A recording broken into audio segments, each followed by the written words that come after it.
എനിക്ക് കൂടുതൽ മനസ്സിൽ പതിഞ്ഞത് പെട്ടെന്നൊരു ചിരി ആണ് ഓർമ്മയിലേക്ക് വരിക. അതെ, ആദ്യം മത്സരിച്ചപ്പോൾ വി എസ് വിളിച്ച് പറഞ്ഞ് ഒരാഴ്ച യോഗമൊക്കെ കഴിഞ്ഞപ്പോൾ വി എസ് പറഞ്ഞ് ആ പാൻ്റ് അങ്ങ് മാറ്റിക്കളാണ്. അവിടെ പാവപ്പെട്ട കാര്യത്തൊഴിലാളിയൊക്കെയാണ് ഈ പാൻ്റൊക്കെ ഇട്ടിടുന്നാൽ മമ്മൂട്ടി കുറച്ച് തന്നെ കണ്ട നമ്മളൊരു പ്രായം പ്രസംഗിച്ചല്ലോ തനിക്ക് മര്യാദക്കുള്ള ഷർട്ട് ഇട്ട് കിടന്നുകൂടെ, ബ്ലാക്ക് ഷർട്ട്, കൃത്യമായ ചാർജ് ഇല്ലാതെ ഉണ്ടോ കള്ളപ്പണം ഉണ്ടോ എന്ന് തപ്പാൻ പോകാൻ പറ്റില്ല. അതുകൊണ്ട് ഇനിയിപ്പോ ഇടി വരുമെന്ന് എനിക്ക് തോന്നുന്നില്ല. കാരണം ക്രെഡിബിലിറ്റി പോയി ആ സ്ഥാനത്ത്. ഏറ്റവും മികച്ച ഒരു 10 വർഷത്തിലൂടെയല്ലേ നമ്മൾ കടന്നു പോയിട്ടുള്ളത്. അയ്യോ പോയി എന്ന് പറഞ്ഞിരിക്കുകയല്ല. അന്ന് ഇതിന്റെ ഈ പരിമിതി കേന്ദ്രം സൃഷ്ടിച്ച ഈ പരിമിതിക്കുള്ളിൽ എങ്ങനെ കേരളത്തെ മുന്നോട്ട് കൊണ്ടുപോകാം അതിന് നേതൃത്വം നൽകിയത്. അപ്പൊ അതിനൊക്കെ പകരം വെക്കാനാണ് ഞാൻ മാപ്രാന്നൊന്നും വിളിക്കാൻ.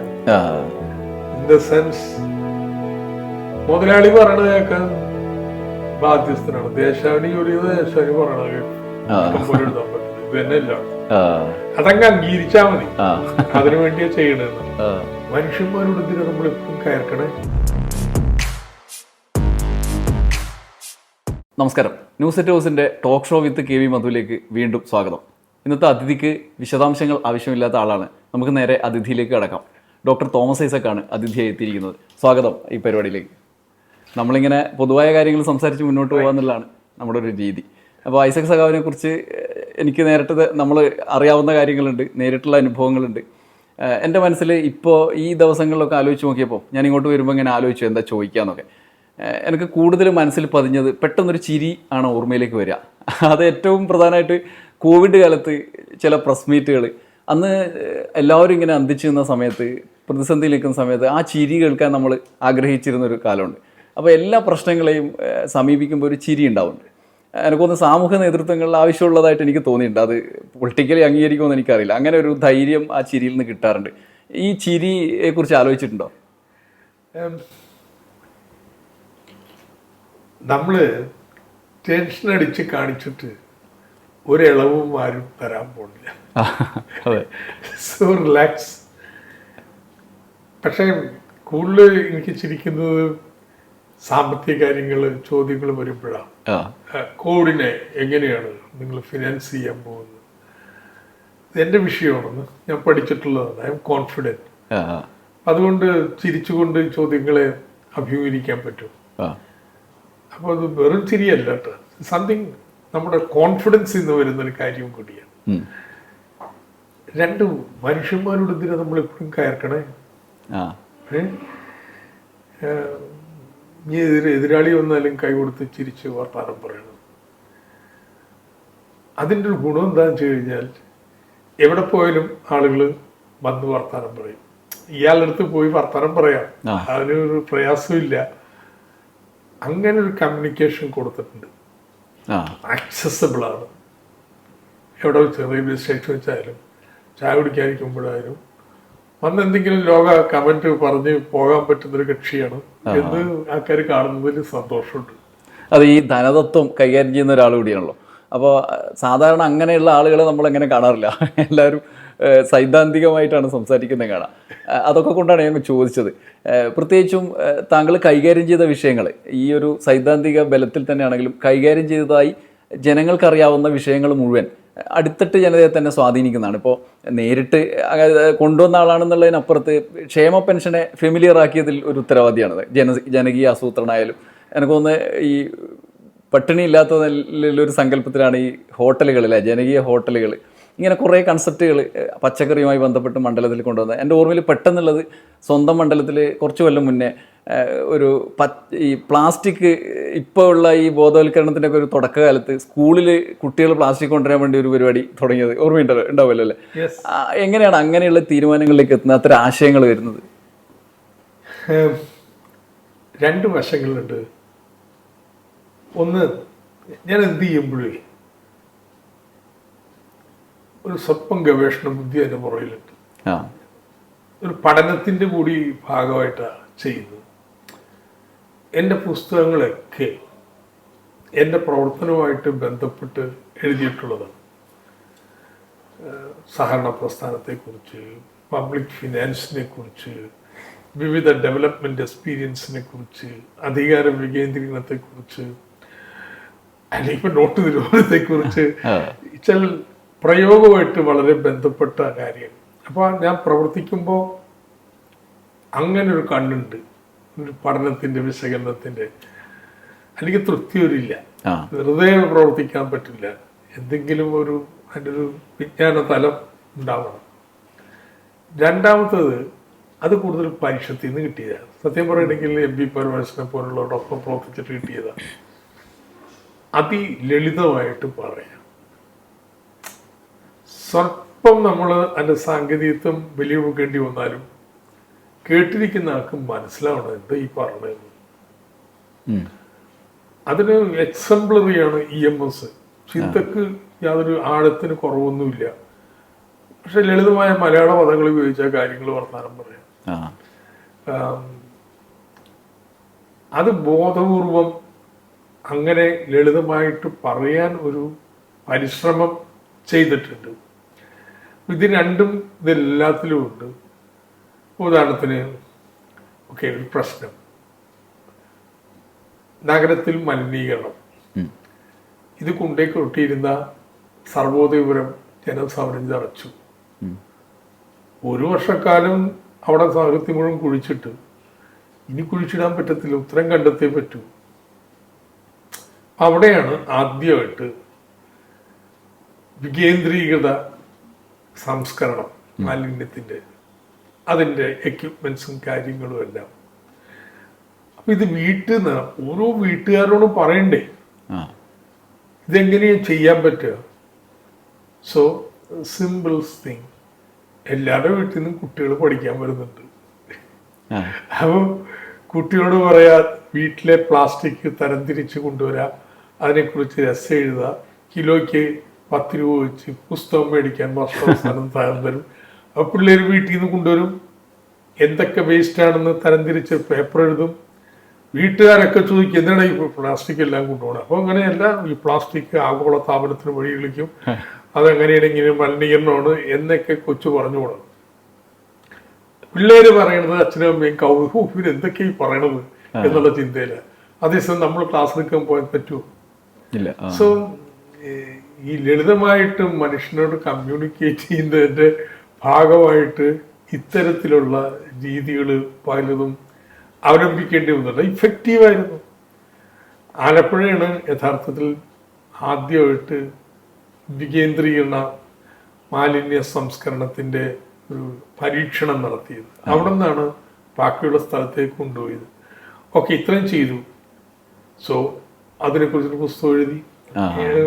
അതിലെ കേന്ദ്രീകൃത രീതികളും വികേന്ദ്രീകരണ രീതികളും ഇതും ടൂറിസമായിട്ടുള്ള സാധ്യതകളും ഇതൊക്കെ ബന്ധപ്പെടുത്തി എഴുതിയ അതിരസകരമായിട്ടുള്ള എൻ്റെ ഒരു കൂടെ പ്രവർത്തിച്ചിരുന്ന ഗോപനും ചേർന്ന് എഴുതിയ പുസ്തകം. അത് പിന്നെ ഇംഗ്ലീഷിലേക്ക് ഡിമാൻഡ് വന്നിട്ടുണ്ട്, പക്ഷെ സമയം കിട്ടിയില്ല അങ്ങനെ ലളിതമായി ചെയ്യാൻ വേണ്ടി.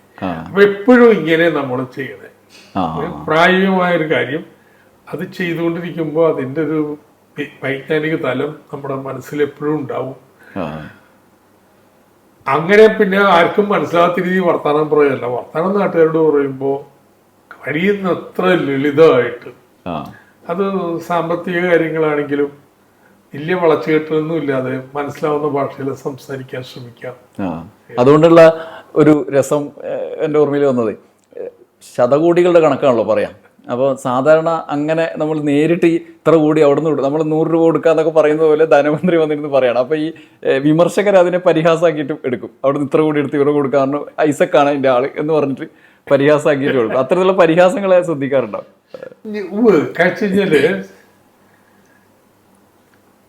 ധനമന്ത്രിയെ കുറിച്ചുണ്ടായ സങ്കല്പം വെച്ചാൽ വരവും ചെലവ് ഒപ്പിക്കണ കക്ഷി എന്നുള്ളത്. അതെ, അത് വളരെ പിശുക്കി കർക്കശമായിട്ട് ആ സങ്കല്പം മാറ്റി. പ്രത്യേകിച്ച് കിഫ്ബി ഒന്നിനെ തുടർന്നു. ഞാൻ ഒരാളും വിശ്വസിച്ചില്ല കിഫ്ബി വഴി 50,000 കോടി രൂപ ചുമ്മാ കൈവീശി എടുക്കാൻ പറ്റും എന്നുള്ളത്. നമ്മുടെ പല സന്യാസിമാരെ ശൂന്യതയിൽ നിന്ന് ഭസ്മം ഉണ്ടാക്കുന്ന പോലെയാണ്. പക്ഷേ നമുക്ക് വളരെ പൂർണ്ണ കോൺഫിഡൻ്റ് ആണ്. അപ്പം അതിനാണ് 100 കോടി രൂപ, 50 കോടി രൂപ, 120 കോടി രൂപ എന്ന് പറയുമ്പോൾ ഈ കോടിയുടെ വില കളഞ്ഞ പോലെയായിരുന്നു. അപ്പൊ ആളുകൾക്ക് ഒരു തമാശയായിരുന്നു, എനിക്കറിയാം. നടക്കാൻ പോണ കാര്യമില്ല, വാചോടിയാണ്. ചിലരൊന്നും അങ്ങോട്ട് എത്ര പോയി പറഞ്ഞിട്ടും ഇത് വേണം, എനിക്ക് ഈ റോഡ് കൂടി വേണം എന്ന് പറയാൻ തയ്യാറായില്ല. പേരൊന്നും പറയുന്നില്ല. നമ്മൾ പുറകെ നടന്ന് ചോദിച്ചിട്ടും തയ്യാറായില്ല. കാരണം ഇതെങ്ങനെ ചെയ്യണേ, ഇത്രയും രൂപ എവിടെ നിന്ന് ഉണ്ടാക്കാനാണ്, ഇല്ലാത്തതാണല്ലോ എന്നല്ലേ ചിന്തിക്കാം. അപ്പൊ അതുകൊണ്ട് എനിക്കറിയാം ഇങ്ങനെ പരിഹസിച്ചിട്ടുണ്ട് ഒരുപാട് പേര്, ഇങ്ങനെ ശതകോടികളുടെ കണക്ക്. ഇപ്പോഴും എൻ്റെ ഫേസ്ബുക്ക് പോസ്റ്റിന് താഴെ വന്ന് ഇതൊക്കെ തട്ടിപ്പാണെന്ന് എഴുതുന്നവരുണ്ട്. പ്രത്യേകിച്ച് ആലപ്പുഴ ഒരു പുതിയ സ്വപ്നം വെച്ച് ഒരു പുനർജന്മം, പക്ഷെ അത് ഹെറിറ്റേജ് ടൂറിസം പട്ടണമായിട്ടാണ്. അപ്പൊ അതിന് വലിയൊരു പദ്ധതിയാണ്. ഈ കോവിഡ് വന്നതോടുകൂടി താളം തെറ്റിപ്പോയി. ഇത് 2 വർഷം പുറകിലായിപ്പോയി. നമ്മുടെ വെനീസ് കനാലിലൂടെ പോകുന്നില്ലേ, അതുപോലെ വള്ളത്തിൽ പോവും ആലപ്പുഴ ചുറ്റിക്കാണാനായിട്ട്. അതിന്റെ 2 സൈഡിലും പഴയ ഘട്ടങ്ങൾ പുനരുദ്ധരിച്ച് ഒരു 20 മ്യൂസിയങ്ങൾ ഉണ്ടാവും. എന്ത് പണിയും കാണാം. പഴയ ഗുജറാത്തി സ്ട്രീറ്റ് പുനർജനിക്കും. ഇപ്പൊ പുതിയ ആൾക്കാരെ താമസിക്കണേ, പക്ഷെ പണ്ട് ഇവിടെ താമസിക്കുന്നവർ ആരാണെന്നൊക്കെ ഓരോ മതിലുമ്പേ ഉണ്ടാവും. അപ്പൊ അങ്ങനെയൊക്കെയുള്ള ഒരു ഭാവനയിൽ ചെയ്തിട്ടുള്ള സാധനമാണ്. പക്ഷെ ഇത് കോവിഡ് വന്ന് വൈകിപ്പോയി കഴിഞ്ഞിട്ട് പിന്നീട് അതിന്റെ തുടർച്ച പല കാരണം കൊണ്ട് വന്നില്ല. എന്നാൽ റോഡുകളും പാലങ്ങളും ഒക്കെ പണിതു. ബാക്കി ഈ പറയുന്ന സോഫ്റ്റ് സാധനങ്ങൾ വന്നില്ല. കാരണം കോൺട്രാക്ട് കൊടുത്ത് ചെയ്യാൻ പറ്റുന്ന കാര്യമില്ലല്ലോ. അപ്പൊ ഇപ്പോഴും ഞാൻ എന്ത് പറഞ്ഞാലും അതിന്റെ താഴെ വന്നിട്ട് എഴുതിയിടും, വെനീസ് ഞങ്ങൾ കണ്ടു എന്നും പറഞ്ഞ് കളിയാക്കിക്കൊണ്ടിരിക്കുന്നവരുണ്ട്. പിന്നെ you take in A stride. അത് നമ്മളെ ബാധിക്കും. അത് ഇപ്പോ ആദ്യമൊക്കെ വിചാരിക്കും, അപ്പൊ ആരും മൈൻഡ് ചെയ്യണം, അവരുടെ പണി കഴിഞ്ഞിട്ട്. ഇതിൽ കിഫ്ബി ആണ് നമ്മൾ വേറൊരു പ്രധാനപ്പെട്ട ചോദ്യം. കിഫ്ബി വലിയൊരു ആദ്യത്തെ പ്രതീക്ഷ നമുക്ക് പദ്ധതി നടപ്പാക്കുന്ന ആൾക്കുണ്ടെങ്കിലും മറ്റു രീതിയിലുള്ള വിമർശനങ്ങളിലൂടെ അത് കടന്നുപോയെങ്കിലും ഒരുപക്ഷെ ഞാൻ എൻ്റെതായ വിലയിരുത്തൽ ഞാൻ പറയാറുള്ളത് തുടർഭരണത്തിന് കാരണം കിഫ്ബിയാണ് എന്ന് നമുക്ക് കണക്കാകുമ്പോൾ മനസ്സിലായി. കാരണം ആളുകളിലേക്ക് അങ്ങനെ ഒരു വലിയ പ്രതിസന്ധിയുള്ള ഘട്ടത്തിൽ സാമ്പത്തികമായിട്ട് ഈ കിഫ്ബി ആണല്ലോ അതിന് മോഡലായിട്ട് നമുക്ക് വരുന്നത്. അത് എങ്ങനെയാണ് അങ്ങനെയുള്ള ആലോചനയിലേക്ക് വന്നത്? ആദ്യം മന്ത്രിയായ സമയത്ത് ആണ് ആഗോള സാമ്പത്തിക മാന്ദ്യം വന്നത്. അപ്പോ എന്റെ നിലപാടെന്താ, മാന്ദ്യത്തെ മറികടക്കാൻ സർക്കാരിന്റെ ചെലവ് കൂട്ടണം. സംസ്ഥാന സർക്കാരിന് അങ്ങനെ വരുമാനമില്ലാതെ കമ്മി കൂട്ടാനൊന്നും പറ്റത്തില്ല. അപ്പൊ സെക്രട്ടറിയൊക്കെ എതിരാണ്. പക്ഷെ ബഡ്ജറ്റ് പ്രസംഗം മന്ത്രിയുടെയാണ്, വേറെ കണക്കപ്പുള്ളവർക്കൊന്നും സ്ഥാനമില്ല. അവർ 5000 കോടി രൂപയുടെ മാന്ദ്യവിരുദ്ധ പാക്കേജ് അങ്ങ് പ്രഖ്യാപിച്ചു. എന്റെ കണക്കൂട്ടിലെന്താ, ഇത് 3-4 വർഷം കൊണ്ടല്ലേ പണം ചെലവുള്ളൂ. അപ്പോ 1,00,000 കോടി രൂപയുടെ ബഡ്ജറ്റിൽ ഈ 5000 കോടി രൂപ എന്താ? It be absurd. ഒരു പ്രശ്നമുള്ള കാര്യമല്ല. ഇത് ഒരു പ്രശ്നം ഉണ്ടാക്കില്ലെന്ന് മാത്രമല്ല, റിസർവ് ബാങ്ക് ഒരു page state of the state ഫിനാൻസസിൽ ഒരു പേജ് കൊടുത്തു ഈ ചെയ്ത കാര്യം.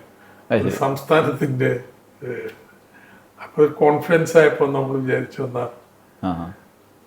ഈ കിഫ്ബി പോലെയല്ല അന്നത്തെ ബഡ്ജറ്റിൽ പറഞ്ഞു വെച്ച് കഴിഞ്ഞാൽ നമ്മുടെ construction corporation of India, roads and bridges corporation, ഇങ്ങനെയൊക്കെയുള്ള സ്ഥാപനങ്ങളുണ്ടല്ലോ, അവർക്ക് സർക്കാർ ഗ്രാന്റ് കൊടുക്കുമെന്ന് പറയാ, എന്നിട്ട് അവര് വായ്പ എടുത്ത് റോഡും പാലും ഒക്കെ പണിയാം. ഐഡിയ അതിലാ വെച്ച്. പക്ഷെ അതിനോടൊപ്പം വേറെ പല കാര്യങ്ങളും പറഞ്ഞു. ഇതൊരു തമാശയാക്കി കളഞ്ഞു. അതുകൊണ്ട് UDF വന്നപ്പോ തൊട്ടില്ല. എന്നാൽ ഉമ്മൻചാണ്ടി ധനമന്ത്രിയായപ്പോ അന്ന് KM എബ്രഹാമാണ് സെക്രട്ടറി. അദ്ദേഹം ഇത് പൊടി തട്ടിയെടുത്തു. അദ്ദേഹം ഇങ്ങനെ ഒരു സ്ഥാപനത്തെ കുറിച്ചൊരു പാരഗ്രാഫ് എഴുതി. ഓ. ഇപ്പൊ ഈ ബഡ്ജറ്റ് കഴിഞ്ഞ് ഇലക്ഷൻ കഴിഞ്ഞ് 2 മാസത്തിനുള്ളിൽ എന്റെ ബഡ്ജറ്റ് വരുന്നേ. ഞാനപ്പോ മാനസികമായിട്ട് തയ്യാറായിരുന്നു എന്താ ഈ സാധനം ചെയ്യേണ്ടത്. അത് പ്രധാനപ്പെട്ടൊരു മാറ്റം വരുത്തിയത് പേര് കിഫ്ബി എന്നാക്കാൻ തീരുമാനിച്ചു. കാരണം UDF വായ്പ എടുത്തിട്ടുണ്ട് കിഫ്ബി വെച്ച്. വിശ്വാസമേന്റെ കാലത്ത് ഉണ്ടാക്കിയതാ. UDF വായ്പ എടുത്തിട്ടുണ്ട്. ഇപ്പൊ 2 മുന്നണിയും ബന്ധപ്പെട്ട് കഴിഞ്ഞിട്ടുള്ളൊരു കാര്യമാണ്. ഒരു വ്യവസ്ഥ, നിയമമുണ്ട്. ആ നിയമത്തിൽ വരുന്ന മാറ്റങ്ങൾ എന്താ? ഒരിക്കലും ഇങ്ങനെ ബഡ്ജറ്റിലേക്ക് ഈ പണം കൊണ്ടുപോയിട്ട് ഇത് വേറെ കാര്യത്തിന് ഉപയോഗിക്കില്ലെന്ന് ഉറപ്പുവരുത്താം. പണ്ടുള്ളതില് നിയമസഭ അറിയണമെന്നില്ല, നിയമസഭ ഒക്കെ അറിഞ്ഞു വേണം ഇത് കാര്യങ്ങൾ ചെയ്യാൻ.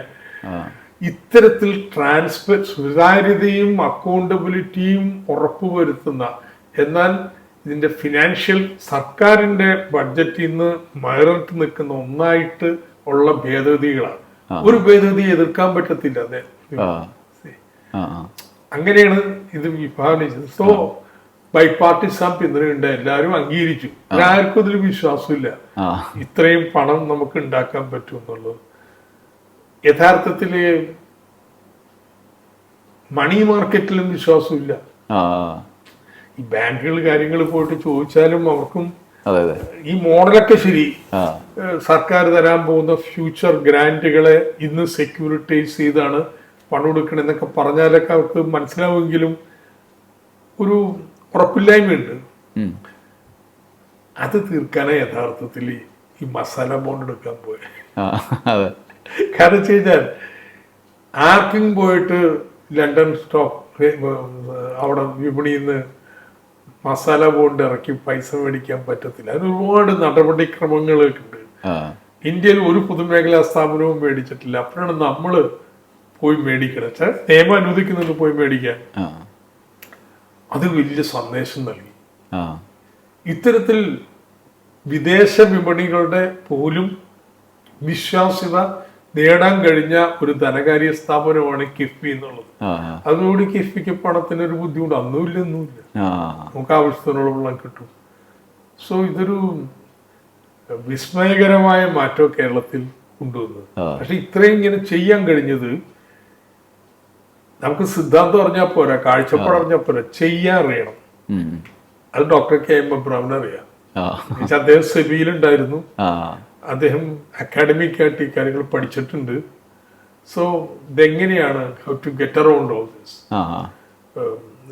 എങ്ങനെയാണ് റിസർവ് ബാങ്കിനോട് പറയേണ്ടത്, എങ്ങനെയാണ് ബോണ്ട് ഇറക്കേണ്ടത്, അതിന്റെ സാധ്യതകളുണ്ട്, ഇതൊക്കെ കൃത്യമായിട്ട് അറിയാൻ പറ്റുന്ന ഒരു അപൂർവ ബ്യൂറോക്രാറ്റാണ്. അത് ഈ ഇപ്പൊ മറ്റൊരു ഘട്ടത്തിലേക്ക് കടന്നല്ലോ. ഇപ്പൊ കേന്ദ്രം ഈ കടപരിധിയിലേക്കൊക്കെ കിഫ്ബിനെ ബാധിക്കുന്ന രീതിയിൽ നിർദ്ദേശങ്ങൾ വന്ന ശേഷം നമ്മൾ ആദ്യം ഉദ്ദേശിച്ച തരത്തിൽ ഇത് കൊണ്ടുപോകാൻ തടസ്സമുണ്ടായോ? അങ്ങനെ ഇല്ല, കിഫ്ബിക്ക് തടസ്സമൊന്നുമില്ല. കിഫ്ബി പറഞ്ഞതുപോലെ പ്രവർത്തനം തോന്നുന്നു. പക്ഷെ പ്രശ്നം വെച്ചാൽ കിഫ്ബി എടുക്കുന്ന വായ്പകള് സർക്കാരിന്റെ വായ്പയിൽ നിന്ന് വെട്ടിക്കുറയ്ക്കും. അതെ. അപ്പൊ സർക്കാരിന് പ്രതിസന്ധിയാവും. 40,000 കോടി വായ്പ എടുക്കാൻ അവകാശമുണ്ട്, നമുക്ക് 20,000 കോടി അനുവദിച്ചുള്ളൂ. അത് ഈ കാരണങ്ങൾ പറഞ്ഞിട്ടാ. അത് 20,000 crores ഒക്കെ വായ്പ പോയി കഴിഞ്ഞാൽ പിന്നെ ഏത് സർക്കാരാണെങ്കിലും വീണുപോകും.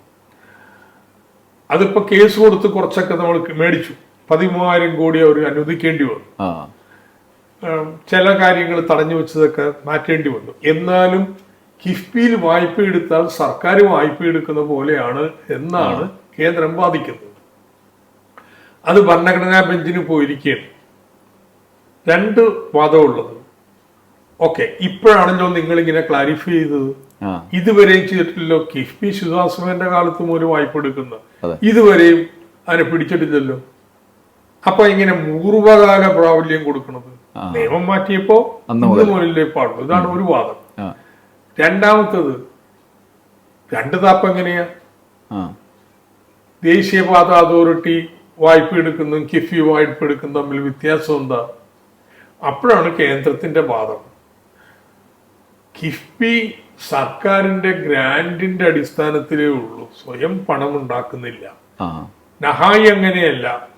സർക്കാർ ഗ്രാന്റ് ചെറിയൊരു ഭാഗവും വരുന്നുള്ളൂ. ആ അപ്പൊ എന്ത് ചെയ്യണം? നമ്മുടെ നിലപാടും മാറ്റണം, സ്വപ്പം മാറ്റണം. ഓൾറൈറ്റ്, കിഫ്ബി ഉണ്ടാക്കിയപ്പോ റോഡിനും കാര്യങ്ങൾക്കും ഒന്നും ടോൾ ഉണ്ടാവൂലെന്ന് പരസ്യമായിട്ട് പ്രഖ്യാപിച്ചിട്ടുണ്ട്. ആവശ്യമില്ല, ഭാവി സർക്കാർ കൊടുക്കുന്നതായിട്ടാണ് വെച്ചത്. അങ്ങനെ എടുത്തു കഴിഞ്ഞാൽ നിങ്ങളെ പിടിക്കുന്ന കേന്ദ്രം പറയുന്നത്. ശരി, ഒരു 50 വർഷം കൊണ്ട് റോഡിന്റെ മുതക്കുമുടൽ തിരിച്ചു കിട്ടുന്ന രീതിയിൽ ചെറിയ ടോള്. ഇപ്പൊ മറ്റടുത്ത് 100 രൂപയൊക്കെ അല്ലേ, 120 രൂപയല്ലേ, 10 രൂപ അല്ലെങ്കിൽ 15 രൂപ തീർന്നു. അതിൽ തന്നെ ഈ ചെറിയ ഓട്ടത്തിൽ ഓടുന്നവർക്ക് വേണ്ട കാര്യം വെച്ചാൽ ടോള് ഗേറ്റും പിരിവൊന്നുമില്ല. വണ്ടി ഓടിക്കൊണ്ടിരിക്കുമ്പോ ക്യാമറ നിങ്ങളെ ക്ലിക്ക് ചെയ്യും. 2 സ്ഥലത്തോടെ അടുപ്പിച്ച് കടന്നു പോയാൽ നിങ്ങൾ ദീർഘദൂരമാണ് ടോള് തരേണ്ടി വരും. ഒരു ഗ്യാപ്പിൽ ഒരു പ്രാവശ്യം ക്ലിക്ക് ചെയ്യുന്നുണ്ടെങ്കിൽ നിങ്ങൾ ഹ്രസ്വയാത്രക്കാരും ടോള് തരണ്ട. 2 വീലർ തരണ്ട, 3 വീലർ തരണ്ട. പിന്നെ ജനത്തിന് എതിർക്കേണ്ട കാര്യം എന്താ? നല്ല സുഖമായിട്ട് നല്ല റോട്ടിൽ കൊടുക്കാൻ 10 രൂപ മതി. 15 വർഷം കൊണ്ട് 20 വർഷം കൊണ്ട് കെട്ടിത്തീരൂല. 50 വർഷം കൊണ്ടാണെന്ന്. 50 വർഷം ആകുമ്പോഴത്തേന് 15 രൂപ ഒരു വിലയുണ്ട്. സോ കേന്ദ്രത്തിന് നമ്മൾ മറുപടി കൊടുക്കണം. കേസ് സുപ്രീം കോടതിയിലാണ്. അപ്പൊ വരട്ടെ. അപ്പൊ ഈ സമാനമായ കേന്ദ്ര പരിപാടിക്ക് സമാനമാണ് നമ്മുടെ വരുമ്പോ നമുക്ക് നടത്തിക്കൊണ്ടുപോവാം. ഇതന്ന് നമ്മൾക്ക് ചില കാര്യങ്ങൾ കേരളത്തിൽ ചെയ്യണം. കേരളത്തിൽ ഇങ്ങനെ പോയാൽ പോരാ. കേരളം നവകേരളമാണ്. കേന്ദ്രം ഇത് സമ്മതിക്കുന്നില്ല. അവര് ചെയ്യണ പോലെയല്ല നമ്മൾ ചെയ്യണേ. കേന്ദ്രം പറയണ ഏതെങ്കിലും വലിയ മുതലാളി ഏൽപ്പിച്ചു കൊടുത്ത് അവരൊന്നും ചെയ്തോളൂ, നിങ്ങൾ എന്തിനാ ഇതൊക്കെ ചെയ്യണം? നമ്മുടെ സ്കൂളും ആശുപത്രിയും ഒക്കെ നല്ല മുതലാളി ഏൽപ്പിക്കാൻ പറ്റുമോ? എന്തെങ്കിലും അവർ പറയണ എന്താ? നിങ്ങളുടെ പെൻഷനും കാര്യങ്ങളും കുറച്ചിട്ട് ഇത് ചെലവാക്ക്. ഇതെല്ലാം കൂടി ചെയ്യാൻ പോകുമ്പോഴല്ലേ നമുക്ക് പെൻഷൻ കളഞ്ഞിട്ട് വേറെ ചെയ്യാൻ പറ്റുമോ? പാവപ്പെട്ട് കൊടുക്കുന്ന ആനുകൂല്യം കുറക്കാൻ പറ്റുമോ? അതും കൊടുക്കണം, ഇതും ചെയ്യണം. ഇതിന്റെ വിദ്യ നമ്മൾ നോക്കണേ. കേന്ദ്രത്തിന് മനസ്സിലാവില്ല. അവരതുകൊണ്ട് ഉടക്കിടുമ്പോ നമ്മൾ വേറെ വഴി നോക്കണമെന്ന്. വഴിയൊന്നും മുട്ടുന്നില്ല. നമ്മൾ ഈ വഴി അടച്ചാൽ വേറെ വഴി തുറക്കണം. അതാണ് മാർഗം. അപ്പോ നമ്മളിപ്പോ അങ്ങനെ ഒരു പാതയിലാണ്. മുഖ്യമന്ത്രി തന്നെ പ്രഖ്യാപിച്ചിട്ടുണ്ട്. നമ്മുടെ മോഡലിൽ ചെറിയ മാറ്റം വരുത്താൻ പോയാണ്. എന്നിട്ട് സുപ്രീം കോടതി കേസ് നടത്തും. ഫൈറ്റ്. അപ്പൊ ഈ നമ്മൾ നേരത്തെ ഈ പുതിയ ആശയത്തിന് മുമ്പ് ഇപ്പൊ റവന്യൂ മോഡൽ എന്നാണല്ലോ നമ്മൾ പറയാം കിഫ്ബിയെ. അപ്പൊ ഏതൊക്കെ തരത്തിലാണ് അതിന്റെ ഒരു വ്യാഖ്യാനം നമ്മൾ പറയാ? നേരത്തെ കിഫ്ബിയുടെ ചെലവ് മുഴുവനും ഭാവി സർക്കാരിന്റെ ഗ്രാന്റിൽ നിന്നാണ് തിരിച്ചടക്കുന്നത്. ചുരുക്കം ചില പ്രൊജക്റ്റുകൾക്ക് ഒഴിച്ച് ഇപ്പോൾ ഇലക്ട്രിസിറ്റി ബോർഡിന് ട്രാൻസ്മിറ്റ് 2 വായ്പ കൊടുത്തപ്പോൾ തിരിച്ചടവ് വേണം. 4-1 ഇങ്ങനെ തിരിച്ചടവുള്ളൂ. ബാക്കിയെല്ലാം തിരിച്ചടവില്ലാത്തതാണ്. ഇതിനെയാണ് കേന്ദ്രം ഒബ്ജക്റ്റ് ചെയ്തിട്ടുള്ളത്. അപ്പൊ ഇത് നേരത്തെ റവന്യൂ മോഡൽ അല്ല. റവന്യൂ ഇല്ല. സർക്കാരിന്റെ ഗ്രാന്റിൽ നിന്നാണ്, ഭാവി കിട്ടുന്ന ഗ്രാന്റിൽ നിന്നാണ് ഹീറ്റ് ചെയ്യുന്നത്. അപ്പൊ ഇത് റവന്യൂ മോഡലാക്കി മാറ്റിയാണ്. ഇപ്പൊ തന്നെ ടോള് വഴി കുറച്ച് കിട്ടും. സ്കൂളിനും ആശുപത്രിക്കൊന്നുമില്ല. അത് നിങ്ങൾ വെട്ടി കുറച്ചോ, ഞങ്ങൾ സഹിച്ചോളാം. ബാക്കിയൊന്നും ഇനി വെട്ടി കുറക്കാൻ പാടില്ല വായ്പയെന്ന്. സോ നമ്മൾ അതിന്റെ മോഡലിൽ ചെറിയ മാറ്റം നമ്മൾ വരുത്തുകയാണ്. യഥാർത്ഥത്തിൽ കിഫ്ബി മാത്രമല്ല, വ്യവസായ വികസന കോർപ്പറേഷൻ, KSIDC, അവര് വായ്പ എടുത്ത് നാട്ടിൽ കാര്യങ്ങൾ ചെയ്യണമെന്ന്. കേരള ബാങ്ക്, എന്തിനാ കേരള ബാങ്ക് ഉണ്ടാക്കിയ? കേരള ബാങ്കിന് 1 ലക്ഷം കോടി രൂപയുണ്ട്. ഇത് NRI ഡെപ്പോസിറ്റ് കൂടി മേടിക്കാനുള്ള അവകാശം വന്നാൽ 2 ലക്ഷം കോടി രൂപയാവും. കേരളത്തിലെ ഏറ്റവും വലിയ ബാങ്ക്. മലയാളിക്ക്, വിദേശ മലയാളിക്ക് നമ്മുടെ കേരളത്തെ സഹായിക്കണമെന്നുണ്ടെങ്കിൽ ഒരു സംഭാവനയും തരണ്ട. കേരള ബാങ്കിൽ ഡെപ്പോസിറ്റ് ചെയ്താൽ മതി. ആ പണം, ഡെപ്പോസിറ്റ് പണം ബോംബെ കൊണ്ടുപോകില്ല, കേരളത്തിൽ തന്നെ ചെലവാക്കാം. സോ സി, ബഡ്ജറ്റിന് പുറത്ത് ഇത്തരത്തിൽ റിസോഴ്സുകൾ ലിവറേജ് ചെയ്യുന്നതിന് വേണ്ടി ബഡ്ജറ്റിനെ ഉപയോഗിക്കണം. ഇപ്പൊ കേരള ബാങ്ക് ഉണ്ടാക്കാൻ സർക്കാർ 800 കോടി രൂപ കൊടുത്തു. പല കിട്ടാക്കടവും സർക്കാർ കൊടുത്ത് വീട്ടി ക്ലീൻ സ്ലേറ്റ് ആക്കി. എന്നിട്ട് കേരള ബാങ്ക് കൊണ്ടുവന്ന് എന്തിനാ സർക്കാർ ഇത്രയും ബഡ്ജറ്റിൽ നിന്ന് പണം മുടക്കണേ? സാധാരണ ഗതിയിൽ ചെയ്യാൻ പാടില്ല, എന്തിനാ സർക്കാരിന്റെ പൈസ കൊണ്ട് കൊടുത്തതെന്തിനാ വെച്ച് കഴിഞ്ഞാൽ കേരള ബാങ്ക് ഇങ്ങനെ ക്ലീൻ ആയി കഴിഞ്ഞാൽ നാളെ NRI ഡെപ്പോസിറ്റ് മേടിക്കാനുള്ള അവകാശം കിട്ടിക്കഴിഞ്ഞാൽ 2 ലക്ഷം കോടി രൂപയുടെ ബാങ്ക് ആകുമ്പോ 1 ലക്ഷം കോടി രൂപയെങ്കിലും കൂടുതലായിട്ട് കേരളത്തിൽ ഇവിടത്തെ സംരംഭങ്ങൾക്ക് വായ്പ കൊടുക്കാം. സർക്കാരിനല്ല, സർക്കാർ സെറ്റപ്പ് ചെയ്യുന്ന പ്രോത്സാഹിപ്പിക്കുന്ന സംരംഭങ്ങൾക്ക് വായ്പ കൊടുക്കാം. അപ്പോൾ സർക്കാരിന്റെ ചെലവ് യഥാർത്ഥത്തിൽ ബഡ്ജറ്റിന് പുറത്ത് നിക്ഷേപവും വായ്പയും ലിവറേജ് ചെയ്യാനുള്ള ഉപകരണമായിട്ട് ഉപയോഗിക്കുകയാണ്. അങ്ങനെ കാണാറില്ല. വരവും ചെലവും ഒപ്പിക്കണ പരിപാടിയായിട്ടാണ് കാണുന്നത്. അതിനൊരു സമൂലം മാറ്റം വരുന്നത്. കിഫ്ബിക്ക് ഉണ്ടായ വിമർശനങ്ങളുടെ അതിനോട് ചേർത്ത് വെക്കുന്ന മറ്റൊരു വിമർശനമാണ് ഈ സർക്കാർ സൗജന്യങ്ങൾ കൊടുക്കുന്നുള്ള വിമർശനം പൊതുവേ ഉണ്ടല്ലോ. അവകാശമാണ് എന്ന് നമ്മൾ പറഞ്ഞുകൊണ്ടാണെങ്കിലും ക്ഷേമ പെൻഷനാണ് ഇപ്പോൾ ഈ പ്രതിസന്ധി വിവരവും പല ആളും പറഞ്ഞത്. അതെന്തിനാ അത്രയും ഇങ്ങനെ കൊടുക്കാൻ നമ്മളെന്തിനാ ബാധ്യതപ്പെട്ടത്? അത് പറഞ്ഞതല്ലേ ഇവിടെയുള്ള സാമ്പത്തിക പ്രതിസന്ധി നിലനിൽക്കുന്നില്ലേ എന്ന് ചോദിക്കും. ഈ ക്ഷേമ പെൻഷൻ എങ്ങനെയാണ് സാമൂഹ്യ മുന്നേറ്റത്തിന്? ചിലര് പറയുന്നത് ഈ 1600 കൊടുത്തില്ലായിരുന്നെങ്കിൽ ഇത്രയും പെൻഷൻ കൊടുക്കേണ്ടി വരുമല്ലോ, ഇത്രയും പ്രയാസം ഉണ്ടാവില്ല. ഏത് കാലത്ത് ഇങ്ങനെ ചെയ്തേ? കോവിഡ് കാലത്ത് പാവങ്ങൾക്ക് തൊഴിലുണ്ടോ, വരുമാനമുണ്ടോ? കൊടുത്തില്ലെങ്കിൽ ഒരുപക്ഷെ സഹിച്ച് ഇന്ത്യ ബാക്കി ജനങ്ങൾ ഇരുന്ന പോലെ ഇരുന്നാനേ. കേരളത്തിൽ ഇരിക്കില്ലട്ടാ, നിഷേധമൊക്കെ ഉണ്ടാവും. കേരളത്തിൽ ഒരാളും പട്ടിണി കിടക്കാൻ പാടില്ല. അവരുടെ കയ്യിൽ പണം എത്തിക്കാനുള്ള ഏറ്റവും എളുപ്പ മാർഗം എന്താ? 600 രൂപ ഉണ്ടായിരുന്ന പെൻഷൻ 1600 ആക്കല. അത് തന്നെ ലക്ഷ്യം. പാവങ്ങളുടെ കയ്യിൽ പണം എത്തിക്കാനാണ്. അതുപോലെ തന്നെ കിറ്റ്, കുടുംബശ്രീക്ക് 3000 കോടി രൂപ നമ്മൾ പലിശരഹിത വായ്പയായിട്ട് എത്തിച്ചു കൊടുത്തു. ബാങ്കിൽ കിടക്കുന്ന പണം എടുത്ത് കുടുംബശ്രീക്ക് കൊടുക്കല്ലേ.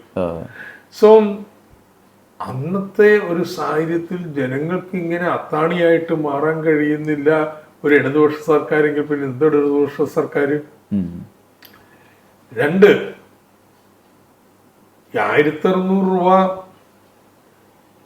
ഏറ്റവും കൂടിയ പെൻഷനാണെന്ന് ഞാൻ പറയില്ല. ഇപ്പൊ ആന്ധ്രക്കാരും തന്നെ അടുത്ത് വന്നിട്ടുണ്ട്. വ്യത്യാസം എന്ന് വെച്ചാൽ കേരളത്തിലെ ഏതാണ്ട് എല്ലാവർക്കും 60 കഴിഞ്ഞു. മറ്റിടത്തൊക്കെ നോമിനലാണ്, BPL മാത്രമാണ്. ഇവിടെ അതല്ല. മറ്റ് പെൻഷനൊന്നും കിട്ടാത്ത എല്ലാവർക്കും ഏതാണ്ട്, ഇനി വളരെ കുറച്ചു പേർക്കില്ല, 62 ലക്ഷം പേർക്ക് കിട്ടുന്നില്ലേ. അപ്പൊ ഏതാണ്ട് പ്രായപരിധി വരുന്നവർക്ക് എല്ലാവർക്കും യൂണിവേഴ്സൽ പെൻഷനാണ്. ഇത് കൈവരിക്കുന്ന ആദ്യത്തെ സംസ്ഥാനമാണ് കേരളം. പാവങ്ങൾക്ക് സുരക്ഷ. പ്രായാധിക്യമായി കഴിഞ്ഞാൽ അവരെ പിന്തുണക്കാൻ ഒരു പരിപാടി. സോ ഇങ്ങനെ കേരളത്തിന്റെ വികസന ചരിത്രം എന്ന് പറഞ്ഞാൽ പാവങ്ങൾക്കും സാധാരണക്കാർക്കും വികസനത്തിന്റെ നേട്ടങ്ങൾ കൈമാറിയ അനുഭവമാണ്. അതല്ലേ നമ്മുടെ quality of life, human development index ഇത്രയും ഉയർന്നു നിൽക്കുന്നത്. നമ്മൾ എന്നും ചെയ്തിട്ടുള്ള പുതിയ കാര്യമൊന്നുമല്ല. സമരം ചെയ്ത് കൂലി കൂട്ടി, അതുകൊണ്ടാണ് വ്യവസായം ഇല്ലാത്തെന്ന് പറഞ്ഞ് നടക്കുന്ന ആൾക്കാരുണ്ട്. നമ്മള് സമരം ചെയ്ത് ഭൂമി ഭാഗം വെച്ച് പാവങ്ങൾ കൊടുത്ത് അതുകൊണ്ടാണ് കൃഷി തകർന്നു എന്ന് പറഞ്ഞത്. അതുപോലെയുള്ളൊന്ന് ഇത് നമ്മൾ പാവങ്ങൾക്ക് എല്ലാവർക്കും നാട്ടിലെ പ്രായം ചെന്നവർക്ക് യൂണിവേഴ്സൽ പെൻഷൻ അത് നമ്മൾ നൽകി. ഇത് വലിയ നേട്ടമാണ്. അതുകൊണ്ടാണ് സാമ്പത്തിക പ്രതിസന്ധി എന്ന് പറഞ്ഞാൽ യാതൊരു അർത്ഥവുമില്ല. കഴിഞ്ഞ സർക്കാരിന്റെ 5 വർഷക്കാലം സാമ്പത്തിക പ്രതിസന്ധി ഉണ്ടായില്ലല്ലോ. ഇതുണ്ടായിട്ടും ഇപ്പൊ എന്താ പ്രതിസന്ധി? ഈ കേന്ദ്ര സർക്കാർ ഉണ്ടാക്കിയാണെന്ന്. ഇങ്ങനെ കേരളം നന്നാവണ്ട എന്നുള്ള ചിന്ത. അല്ലെങ്കിൽ ഇവർ ഇടങ്കോടിലുണ്ട വല്ല കാര്യമുണ്ടോ? കേരളത്തിലെ ഭാവി സർക്കാരുകള് അവർക്ക് കിട്ടുന്ന ഗ്രാന്റിൽ നിന്ന് കിഫ്ബിയുടെ പണം അടച്ചു കൊടുത്തു. കിഫ്ബിയും ഇഷ്ടംപോലെ വായ്പ എടുക്കുന്നൊന്നുമില്ല. സർക്കാർ ഭാവിയിൽ തരാവുന്ന പണത്തിന്റെ തോതനുസരിച്ച് മാത്രമേ വായ്പ എടുക്കത്തുള്ളൂ. അതിനെ അനുവാദമുള്ളൂ. പക്ഷെ അത് പാടില്ല എന്ന് പറയുന്നത് എന്താ ന്യായമുള്ളത്? അപ്പോ ഇത് ഇടതുപക്ഷ സർക്കാരിന് ഇങ്ങനെ പ്രവർത്തിക്കണ്ട. പാവങ്ങൾക്ക് കൊടുക്കാനുള്ള കൊടുക്കണം. അതേസമയത്ത് പാവങ്ങളുടെ മക്കൾക്ക് ഈ പെൻഷനും ആനുകൂല്യങ്ങളും പോരാ. അവർക്ക് നല്ല തൊഴില് ഈ നാട്ടിലുണ്ടാവണം. അതിനുള്ള പണി വേറെ ചെയ്യണം. ആ അതുകൊണ്ട് ഇത് രണ്ടും കൂട്ടിക്കൊണ്ടുപോകാൻ പറ്റില്ല. ഞാൻ പറയാം, രണ്ട് കാലുമാ നടക്കാൻ പഠിക്കണം. ആ ക്ഷേമം വേണം, അതോടൊപ്പം വേഗത്തിലുള്ള വളർച്ചയും നല്ല തൊഴിലും വേണം. അവിടെ ഈ തൊഴിലിൻ്റെ കാര്യം പറയുമ്പോൾ പലപ്പോഴും കണക്കുകൾ വരുമ്പോൾ അഭ്യസ്ത വിദ്യരുടെ തൊഴിലില്ലായ്മ, അതാണ് കേരളത്തിൽ ഉണ്ടാവാനിടയുള്ള ഒരു വിമർശനം. ഏറ്റവും കൂടുതൽ അഭ്യസ്ത വിദ്യരുടെ തൊഴിലില്ലായ്മ നേരിടുന്നുണ്ടെന്നുള്ളത്. അതിനെ നമ്മൾ എങ്ങനെ നേരിടുക, അത് എന്തുകൊണ്ടാണ് അങ്ങനെ സംഭവിക്കുന്നത് എന്നുള്ളത്? ഇത് ബാക്കി സംസ്ഥാനങ്ങളിലൊന്നും തൊഴിലില്ലായ്മ ഇല്ലാത്തതുകൊണ്ടല്ല. ആദ്യം അതൊന്ന് മനസ്സിലാക്കാം. അവിടെ വിദ്യാഭ്യാസം ഇല്ലാത്തതുകൊണ്ടേ എല്ലാവരും ഉള്ള പണി വീതം വെച്ച് ജീവിച്ചുകൂടെയാണ്. ഒരു 50 സെന്റ് ഭൂമിയുണ്ട്, കുടുംബം മുഴുവനും കൃഷിക്കാരാ, ഒരാൾക്ക് പണിയാനുള്ള സ്ഥലവും ഉള്ളൂ, 5 പേര് പണിയെടുക്കുന്നുണ്ടാവും. ഇത്തരത്തിലുള്ള ഡിസ്കൈസ്ഡ്, മറച്ചു വെക്കപ്പെട്ട തൊഴിലായ്മയാണ് അവിടെ. ഇവിടെ വിദ്യാഭ്യാസം സാർവത്രികമായതുകൊണ്ട് ആ പണി പറ്റില്ല. പിന്നെ ഇവിടെ വാണിജ്യ വിളകളായതുകൊണ്ട് കൃഷിയിൽ അങ്ങനെ ചെയ്യാനും പറ്റൂല. അപ്പൊ കൂലി വേലയുടെ അടിസ്ഥാനത്തിലാണ് നടക്കുന്നത്. അതുകൊണ്ട് മറച്ചു വെക്കാൻ പറ്റൂല. എന്നാ തൊഴിൽ കേരളത്തിലുണ്ടാവുന്നുണ്ട്. 40 ലക്ഷം അതിഥി തൊഴിലാളിയല്ലേ കേരളത്തിൽ വരണേ. അപ്പൊ പിന്നെ കേരളത്തിൽ തൊഴിലില്ലാത്തതല്ല പ്രശ്നം, നമ്മുടെ അഭ്യസ്ത വിദ്യയിൽ ആഗ്രഹിക്കുന്ന രീതിയിലുള്ള കൂലിയും പദവിയും കിട്ടുന്ന തൊഴിലില്ല. അങ്ങനെയുള്ള തൊഴിൽ കേരളത്തിൽ ഉണ്ടാക്കണം. അത് ഉണ്ടാക്കാനുള്ള പണി ചെയ്തില്ലെങ്കിൽ ഇടതുപക്ഷത്തിന് നാളെ ഭാവി ഉണ്ടാവില്ല. അപ്പോ എങ്ങനെയാണ് അത്തരത്തിലുള്ളൊരു സാമ്പത്തിക വ്യവസ്ഥ കൊണ്ടുവരാം? നല്ല ശമ്പളമുള്ള ഉദ്യോഗങ്ങൾ. ഒറ്റ വഴിയേ ഉള്ളൂ, ആ വ്യവസായങ്ങളിൽ ഉണ്ടാവുന്ന വരുമാനം കൊണ്ട് ഇത്രയും നല്ല കൂലിയുള്ള ഉദ്യോഗങ്ങൾ താങ്ങാൻ പറ്റണം. ആദ്യം മന്ത്രിയായപ്പോഴും ഈ കയറിന്റെയും ഒക്കെ കൂലി കൂട്ടിക്കഴിഞ്ഞപ്പോ സഹകരണ സംഘം വരെ അടക്കേണ്ടി വന്നു. ആ കൂലി കൊടുക്കാനുള്ള വകയില്ല. അങ്ങനെ വന്നപ്പോഴാണ് സർക്കാർ ആ കൂലിയൊരു ഭാഗം കൊടുക്കാം എന്ന് പറഞ്ഞ് പ്രശ്നം തീർത്തത്. അതിനും നല്ലൊരു പേര് കൊടുത്തു, ഇൻകം സപ്പോർട്ട് സ്കീം. സഹകരണ സംഘങ്ങളിലെല്ലാം ജോലി എടുക്കുന്നവർക്ക് അവരുടെ കൂലിയുടെ 1/3 സർക്കാർ ഗ്രാൻഡ് ആയിട്ട് കൊടുക്കും. അങ്ങനെ സമ്പദ് വ്യവസ്ഥക്ക് നിൽക്കാൻ പറ്റും. നമുക്ക് നല്ല വരുമാനമുള്ള തൊഴിലുള്ള വ്യവസായങ്ങൾ കേരളത്തിൽ വരണം, അതിന് പറ്റുന്ന നിക്ഷേപം ഉണ്ടാവണം. അങ്ങനെ കേരളത്തെ പരിവർത്തനം ചെയ്യിക്കുന്നതിനാണ് വിജ്ഞാന സമ്പദ്ഘടന എന്ന് പറയുന്നത്. ഇത്തരത്തിലുള്ള നല്ല തൊഴിലുകൾ സൃഷ്ടിക്കുന്ന വിജ്ഞാനാധിഷ്ഠിത വ്യവസായങ്ങൾ വേണം. IT, BT അല്ലെങ്കിൽ ലൈറ്റ് എഞ്ചിനീയറിങ്, ഇതുപോലുള്ള വ്യവസായങ്ങൾ. അങ്ങനെ കേരളത്തിന്റെ അടുത്ത വികസനം എന്ന് പറയുന്നത് വിജ്ഞാന സമ്പദ്ഘടനയിലേക്കുള്ള പരിവർത്തനമാണ്. വിജ്ഞാന കേരളം പദ്ധതിയുടെ ഉപദേശകൻ കൂടിയാണ്, അഡ്വൈസർ കൂടിയാണല്ലോ താങ്കൾ. എനിക്കൊന്ന് ആ മേഖലയിൽ കൂടുതൽ പ്രവർത്തനങ്ങളിലേക്ക് കടന്നിട്ടുണ്ട്. ചില സ്ഥലങ്ങളിൽ നിന്ന് ചില വിവരങ്ങളൊക്കെ പറയുന്നത് പ്രകാരം കേരളത്തിലെ അതിഥി തൊഴിലാളിയിൽ തന്നെ വലിയൊരു വിഭാഗം, മെജോറിറ്റി അല്ല, ഒരു വിഭാഗം തിരിച്ചു പോകുന്ന, ബീഹാറിലൊക്കെയുള്ള ആളുകൾ തിരിച്ചു പോകുന്നു എന്ന് പറയുന്നുണ്ട്. ഇത് ഏതും മട്ടിലാണ് എന്ന് പുതിയ ഈ പറഞ്ഞ പോലെ നമ്മുടെ നാട്ടിലെ തൊഴിൽ മേഖലയിൽ ഉണ്ടാക്കാനിടയുള്ള വ്യത്യാസവും അതെങ്ങനെയാണെന്ന് ആലോചിച്ചിട്ടുണ്ട്? ഒന്ന്, കേരളത്തിലെ പുരുഷന്മാരായിട്ടുള്ള കുറച്ച് സ്ത്രീകളും അഭ്യസ്തവിദ്യരായിട്ടുള്ളവർ, അവർക്ക് നല്ല തൊഴിലുകൾ കിട്ടണം. അത് കേരളത്തിലില്ലെങ്കിൽ അവർ പുറത്തു പോയിക്കോളാം. പക്ഷെ പുറത്തു പോയിട്ട് ഈ തൊഴിൽ നേടാനുള്ള കഴിവ് ഇല്ലാതെ വന്നുകൊണ്ടിരിക്കുകയാണ്. പണ്ടാണെങ്കിൽ ഗൾഫിലേക്ക് പോയച്ചാൽ മതി, ഇപ്പൊ പാശ്ചാത്യ രാജ്യങ്ങളിലേക്കാ. അതിനുള്ള സ്കില്ല് വേണം. അപ്പൊ വിജ്ഞാന കേരളം പദ്ധതിയിൽ ചെയ്യുന്ന ഏറ്റവും പ്രധാനപ്പെട്ട പരിപാടി അത് ഈ ഓഗസ്റ്റ് തുടങ്ങാനിരിക്കുന്നു. കോളേജുകളിൽ അവസാന വർഷം പഠിക്കുന്ന മുഴുവൻ പിള്ളേരെയും ജോലിയിലേക്ക് നയിക്കുന്ന ഒരു സ്കില്ല് പഠിപ്പിക്കാം. അപ്പൊ 3-3.5 ലക്ഷം പിള്ളേരെ പഠിപ്പിക്കാൻ പോണേ. അതിനൊക്കെ അധ്യാപകരുണ്ട്. അപ്പൊ അതിനൊന്ന് കണ്ടെത്തുന്നത് നമ്മുടെ പഴയ സാക്ഷരത പോലെയാണ്. അക്ഷരം പഠിപ്പിക്കാൻ ഇൻസ്ട്രക്ടർമാരുണ്ടായില്ലേ, അതുപോലെ ഒരു 50,000 മെന്റർമാര് ലോകത്തെമ്പാടുമുള്ള പ്രൊഫഷണൽ മലയാളികളോട്, അക്കാഡമിക് മലയാളികളോട് അഭ്യർത്ഥിക്കുകയാണ്. നിങ്ങൾ പഠിച്ച കോളേജിൽ ഇപ്പൊ പഠിക്കുന്ന ഒരു കുട്ടീനെ നിങ്ങളൊന്ന് സഹായിക്കും. 2 ആഴ്ച കൂടുമ്പോൾ ഒന്ന് സൂം മീറ്റിംഗിൽ എടുത്ത് അവൻ പഠിച്ച സ്കില്ല് കാര്യം, ഓൺലൈനാണ് എല്ലാ കോഴ്സുകളും. 70,000 കോഴ്സുകൾ സർക്കാർ ലൈസൻസ് എടുത്ത് വെച്ചിട്ടുണ്ട്. അപ്പൊ എന്ത് വേണമെങ്കിലും പഠിക്കാം. അപ്പോ അത് പഠിക്കുമ്പോ മെന്ററായിട്ട് പ്രവർത്തിക്കണം. ഇത് വലിയൊരു ക്യാമ്പയിൻ വരാൻ പോകുന്നേ ഉള്ളൂ. അതങ്ങനെ പ്രതിഫലം കൊടുത്തിട്ട് മെന്റർമാരെ അല്ല, പ്രതിഫലമില്ല. സന്നദ്ധാടിസ്ഥാനത്ത് ഒരു നോസ്റ്റാൾജി എന്നും പറഞ്ഞൊരു സാധനം ഉണ്ടല്ലോ. അയാള് അമേരിക്കയില് ഇങ്ങനെ താമസിച്ചുകൊണ്ടിരിക്കുന്ന മലയാളി 10-20 വർഷമായിട്ട് കോളേജിൽ പഠിപ്പിച്ചിരിക്കുക. അപ്പോഴും ചോദ്യം വരുന്നത്, ഇയാൾ പഠിച്ച കോളേജിലെ പിള്ളേർക്ക് ഒരു സഹായം ചെയ്ത് കൊടുക്കും, കാശ് കൊടുക്കണ്ടല്ലോ. 2 ആഴ്ച കൂടുമ്പോ അയാളുടെ മേഖലയുമായി ബന്ധപ്പെട്ട കോഴ്സ് പഠിക്കുന്ന കുട്ടിയെ വിളിച്ച് ഒരു ഉപദേശം കൊടുക്കുക, അല്ലെങ്കിൽ വിശദീകരണം കൊടുക്കുക, ഒന്ന് പ്രോത്സാഹിപ്പിക്കുക. ഇതല്ലേ ചെയ്യുന്നത്, തയ്യാറാവുന്നത്. ഇത് ലോകത്ത് ഇങ്ങനെ നടന്നിട്ടില്ല ഇങ്ങനെ പരിപാടി.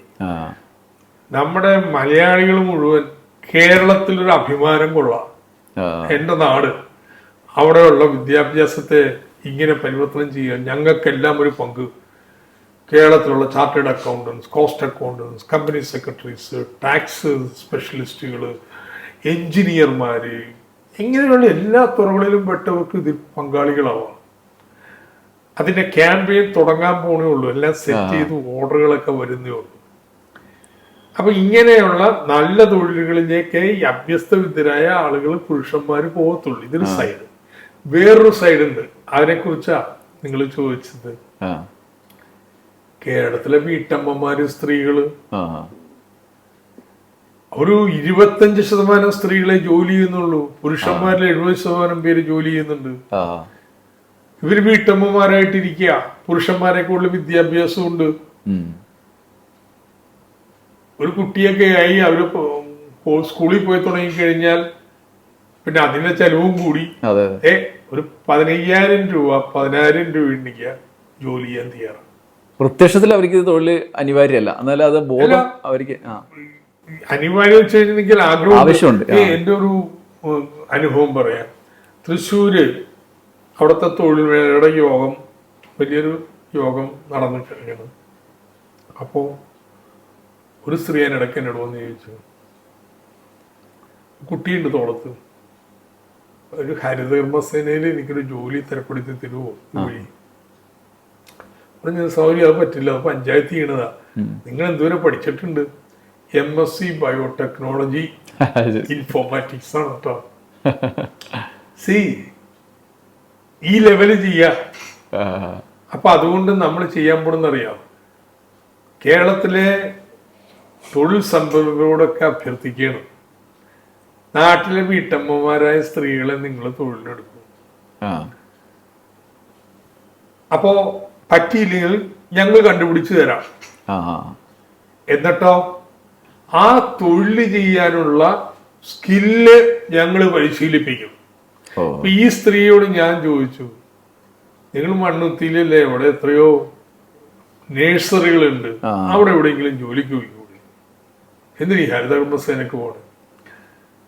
അപ്പോ വിദ്യാഭ്യാസം കൂടിപ്പോയി അവരെടുക്കാനായിട്ട്. MSc കാരിയല്ലേ, അതുകൊണ്ടുള്ള മടി. 2 ബഡിങ്ങും ഗ്രാഫ്റ്റിങ്ങും ഞാൻ പഠിച്ചിട്ടുള്ളത് സ്ത്രീ പറയുന്നത്. അതൊന്ന് പഠിപ്പിച്ചു കൊടുത്താൽ അവിടെ ജോലി ചെയ്യാൻ പറ്റൂലേ? നമ്മൾ പറയുന്നത് നാട്ടിലെ സ്ത്രീകളെ നിങ്ങൾ ജോലിക്ക് എടുത്തോളൂ. എന്ത് ജോലിയാണോ അവർ ചെയ്യേണ്ടത് അത് ഞങ്ങൾ പഠിപ്പിക്കാം. സ്കില്ലിങ്. നമ്മുടെ നാട്ടുംപുറത്ത് ഇങ്ങനെ ജോലിക്ക് പോകാൻ തയ്യാറുള്ള മുഴുവൻ സ്ത്രീകളെയും തൊഴിലിന് വേണ്ടി, ജോലി ചെയ്യാൻ വേണ്ടി പഠിപ്പിക്കും. ഇതാണ് വിജ്ഞാന കേരളം ചെയ്യാൻ പോണേ. അത് നമ്മുടെ MP രാജേഷ് മന്ത്രി അനൗൺസ് ചെയ്യുകയും ചെയ്തു. ഞാൻ അദ്ദേഹം പറഞ്ഞ കാര്യം എടുത്തു പറയാ. കുടുംബശ്രീ ദിനത്തിൽ അദ്ദേഹം പ്രഖ്യാപിച്ചു 1 ലക്ഷം സ്ത്രീകൾക്ക് ജോലി. 1 ലക്ഷം ഒന്നുമല്ല കേട്ടാ, 4 ലക്ഷമായിരിക്കും. എന്തിനാ അതിഥി തൊഴിലാളി ഹോട്ടലിൽ കുക്ക് ചെയ്യാൻ നിൽക്കുന്നത്? എന്താ സ്ത്രീകൾക്ക് ചെയ്തുകൂടെ? നമ്മുടെ നാട്ടില് അവരൊക്കെ മെച്ചപ്പെട്ട രീതിയിൽ ഇതുപോലെ ഓരോ തൊഴിലുകളും നമ്മുടെ ചെറു വർക്ക്ഷോപ്പുകളിൽ കടകളിൽ നിൽക്കുന്നതിന് വേണ്ടിയിട്ട് ഇങ്ങനെ ആൾക്കാരോട് സംസാരിച്ചപ്പോഴോ ആളുകൾ റെഡി. ആ കാരണം എന്താ, അതിഥി തൊഴിലാളിയാണെങ്കിൽ കുറച്ച് കഴിഞ്ഞാൽ വിട്ടുകൊണ്ട് പോകും. ആ സ്ത്രീ തൊഴിലാളിയാണെങ്കിൽ അവിടെ തന്നെ നിൽക്കും. അവരുടെ വീട് അവിടെയാണെങ്കിൽ അവിടെ തന്നെ നിൽക്കും. ആ 2, പുറത്തുനിന്ന് ഏജൻസി വഴി ആളുകൾ എടുക്കുമ്പോൾ 1 മാസത്തെ ശമ്പളം കൊടുക്കണം അവർക്ക്, കമ്മീഷൻ. ഇവിടെ 10 പൈസ കൊടുക്കണ്ട. 3, ഇവരെ പഠിപ്പിച്ചിട്ടാ കൊടുക്കണേ. വെറുതെ പഠിപ്പിക്കാൻ മാത്രമല്ല ചെയ്യാൻ ഉദ്ദേശിക്കുന്നേ. ഒന്ന് പഠിപ്പിക്കുമ്പോ ഒരു കോഴ്സിന്റെ തുടക്കം, പിന്നെ അവർ ജോലി ചെയ്യുമ്പോ അത് പ്രാക്ടിക്കൽ എക്സ്പീരിയൻസ് ആണ്. ഇടക്കിടക്ക് ക്ലാസ് ഉണ്ടാവും, ഓൺലൈനായിട്ടും ചേരണമെങ്കിൽ. 1 വർഷം കഴിയുമ്പോ ഓപ്പൺ യൂണിവേഴ്സിറ്റിയിൽ നിന്ന് അവർക്ക് സർട്ടിഫിക്കറ്റ് കൊടുക്കാൻ പറ്റുന്നു. അപ്പൊ നമ്മുടെ ഈ ഇങ്ങനെ താഴ്ന്നൊരു ജോലിക്കായിരിക്കും കയറണത്, അവിടെ കിടക്കൂല, ഇവരെ മുകളിലേക്ക് കൊണ്ടുപോകും. ഇങ്ങനത്തെ ഒരു പരിപാടിയാ ചെയ്യാൻ പോണേ. അപ്പോ ഈ സ്കില്ലിങ് അവർക്ക് നേട്ടമില്ലേ എന്ന് മാത്രമല്ല, ഇവർക്കൊരു സാമൂഹ്യ പിന്തുണ കൊടുക്കേണ്ടി വരും. ഇവരെല്ലാരും പോയെങ്കിൽ വീട്ടില് ഭക്ഷണം എങ്ങനെ? അത് ഈ സാക്ഷരത നടത്തുന്ന കാലത്തെ സാക്ഷരതാ സംവിധാനം പിന്നെ ഒരു പ്രചരണ കാലത്ത് തന്നെ ഉണ്ടായിരുന്ന ചില ആശങ്കകളുണ്ടല്ലോ, അതുപോലെ ഈ കുടുംബ സംവിധാനം നിലനിൽക്കുന്ന സമയത്ത് ഈ ഒരു പ്രശ്നം കൂടി എനിക്ക് തോന്നുകയല്ലോ. എന്താണ്? വെറും തൊഴിൽ നൽകുന്ന പരിപാടിയല്ല, ഒരു സാമൂഹ്യ വിപ്ലവം. കേരളത്തിലെ സ്ത്രീകളുടെ നില, വിദ്യാഭ്യാസം, ആരോഗ്യം, ഇതിലൊക്കെ വളരെ മികച്ചത്. സ്ത്രീയുടെ പദവി പുരുഷനെ അപേക്ഷിച്ച് സ്ത്രീ എവിടെയാണ്? മറ്റെല്ലായിടത്തും പോലെയാണ്. ഇതിന് പല കാരണങ്ങളുണ്ട്. ഒരു കാരണം, കേരളത്തിലെ സ്ത്രീകള് അവർ ചെയ്യുന്ന പണി ദൃശ്യമല്ല, അവര് വീട്ടിലുള്ള പണിയാണ് ചെയ്യണേ. വീട്ടില് പുറത്തേക്ക് സ്ത്രീ അടുക്കളയിൽ നിന്ന് അരങ്ങത്തേക്ക് പണ്ട് പറഞ്ഞിട്ടുണ്ടല്ലോ, വീട്ടമ്മമാരിങ്ങനെ തൊഴിലിറങ്ങിൽ വരുമ്പോ ചെറിയ മാറ്റമല്ല വരുന്നത്. നിങ്ങൾ പറഞ്ഞ വീടിലെ മാറ്റം, ഭക്ഷണം ആകാ പാചകം. ഞാൻ പറയാ പൊതു അടുക്കള ആയിക്കോട്ടെ. കേരളത്തില് ബാലുശ്ശേരിയിലുണ്ട്, പൊന്നാനിയിലുണ്ട്, കണ്ണൂര് എഞ്ചിനീയറിംഗ് കോളേജിലുണ്ട്. ഞാൻ കണ്ട 3 പൊതു അടുക്കള പറയണേ. ജോലി ചെയ്യാൻ പോണ സ്ത്രീകള്, അവരുടെ കുടുംബങ്ങള്, ഒരു കുടുംബത്തിൽ പാചകം. അവിടെ നിന്ന് ഉച്ചക്കത്തെയും കാലത്തെയും പ്രാതല് ടിഫിൻകാരിൽ 8 മണിക്ക് എത്തിക്കും. അപ്പൊ സ്ത്രീക്ക് സ്വാതന്ത്ര്യമാണ്. കുഞ്ഞുങ്ങളെ കുളിപ്പിക്കാം, എന്നെ പഠിപ്പിക്കാം, പത്രം വായിക്കാം, ജോലിക്ക് വേണ്ടി തയ്യാറെടുക്കാം. അതല്ലെങ്കിൽ ഈ മറ്റേ പാചകം, ഭക്ഷണം പാചകം ചെയ്യുന്ന ബഹളത്തിനിടയിലല്ലേ ഈ പണി ചെയ്യാൻ പറ്റത്തുള്ളൂ. സോ വീട്ടിലെ ഗാർഹിക ഭാരം കുറയ്ക്കുന്നതിനുള്ള നടപടികൾ കമ്മ്യൂണിറ്റി സ്വീകരിക്കണം. അതിന് കുടുംബശ്രീ നേതൃത്വം നൽകും, സഹായങ്ങൾ നൽകും. കിടപ്പ് രോഗിയുണ്ട്, അതിനെ നോക്കേണ്ടത് സ്ത്രീയാണ്. ഇപ്പൊ ജോലിക്ക് പോയാണ്, അതിന് കമ്മ്യൂണിറ്റി സൗകര്യങ്ങൾ ഉണ്ടാക്കേണ്ടി വരും, കെയർ ഗീവറെ കൊടുക്കേണ്ടി വരും. കുട്ടികളുണ്ട്, അവരെ നോക്കാൻ ക്രഷ് സംവിധാനങ്ങൾ പഞ്ചായത്തിൽ ഉണ്ടാക്കേണ്ടി വരും. അതിലുപരി ഇപ്പൊ തെറ്റായിട്ടുള്ള ഒരു മൂല്യബോധം കേരളത്തിൽ കൂടി വരികയാണ്. ഇങ്ങനെ കുലസ്ത്രീകൾ ഇങ്ങനെ ജോലിക്കൊന്നും പോവില്ല. സ്ത്രീകൾ മാത്രമല്ല, പുരുഷന്മാരും വിദേശ ജോലി ചെയ്യാൻ പോണ നമ്മുടെ പിള്ളേര് ഹോട്ടലിൽ പാത്രം കഴുകുന്നതിന് ഒരു മടി ഉണ്ടാവില്ല. നമ്മുടെ നാട്ടിൽ വന്നാൽ ചെയ്യോ? അപ്പൊ ഈ മൂല്യബോധം ഉണ്ട്. ഇതിനെ മാറ്റണം, ഇതിനെ പൊളിക്കണം. അതുകൊണ്ടാണ് ഞാൻ പറഞ്ഞൊരു സാമൂഹ്യ വിപ്ലവമാണെന്ന്. ഇത്രയും പേര് പോകാം. അതായത് വിജ്ഞാന കേരളത്തിന്റെ ഏറ്റവും വലിയ സംഭാവന ഇതായിരിക്കും. വിജ്ഞാന കേരളം ക്യാമ്പയിന്റെ ഈ കേരളത്തിലെ വീട്ടമ്മമാരെ തൊഴിലിറങ്ങിലേക്ക് കൊണ്ടുവരാം. കാരണം ഇവരൊക്കെ അഭ്യസ്ത വിദ്യരാണ്. ഇവരെ സ്കില്ല് ചെയ്ത് തൊഴിലിലേക്ക് നയിക്കുക എന്നുള്ളത് വലിയൊരു ക്യാമ്പയിനായിട്ട് മാറ്റാൻ പോയാണ്. ഇനിയുള്ള അടുത്ത ഈ ഒരു ജൂൺ മാസത്തിൽ അതിന്റെ എല്ലാ രൂപരേഖയാവും. ഇപ്പൊ കണ്ണൂര് ഇതിനുള്ള ക്യാമ്പയിൻ നടക്കുന്നുണ്ട്, കോഴിക്കോട് നടക്കുന്നുണ്ട്, തൃശ്ശൂര് നടക്കുന്നുണ്ട്, പത്തനംതിട്ട നടക്കുന്നുണ്ട്. അത് വലിയ രൂപത്തിലാവും. ഇപ്പൊ ഈ ക്യാമ്പയിൻ കണ്ണൂർ തുടങ്ങിയതിന് ശേഷം അവിടുത്തെ ഏറ്റവും വലിയ ഒരു മരിയനപ്പാറ് ഒരു 500 തൊഴിലാളികൾ എടുക്കാവുന്നു.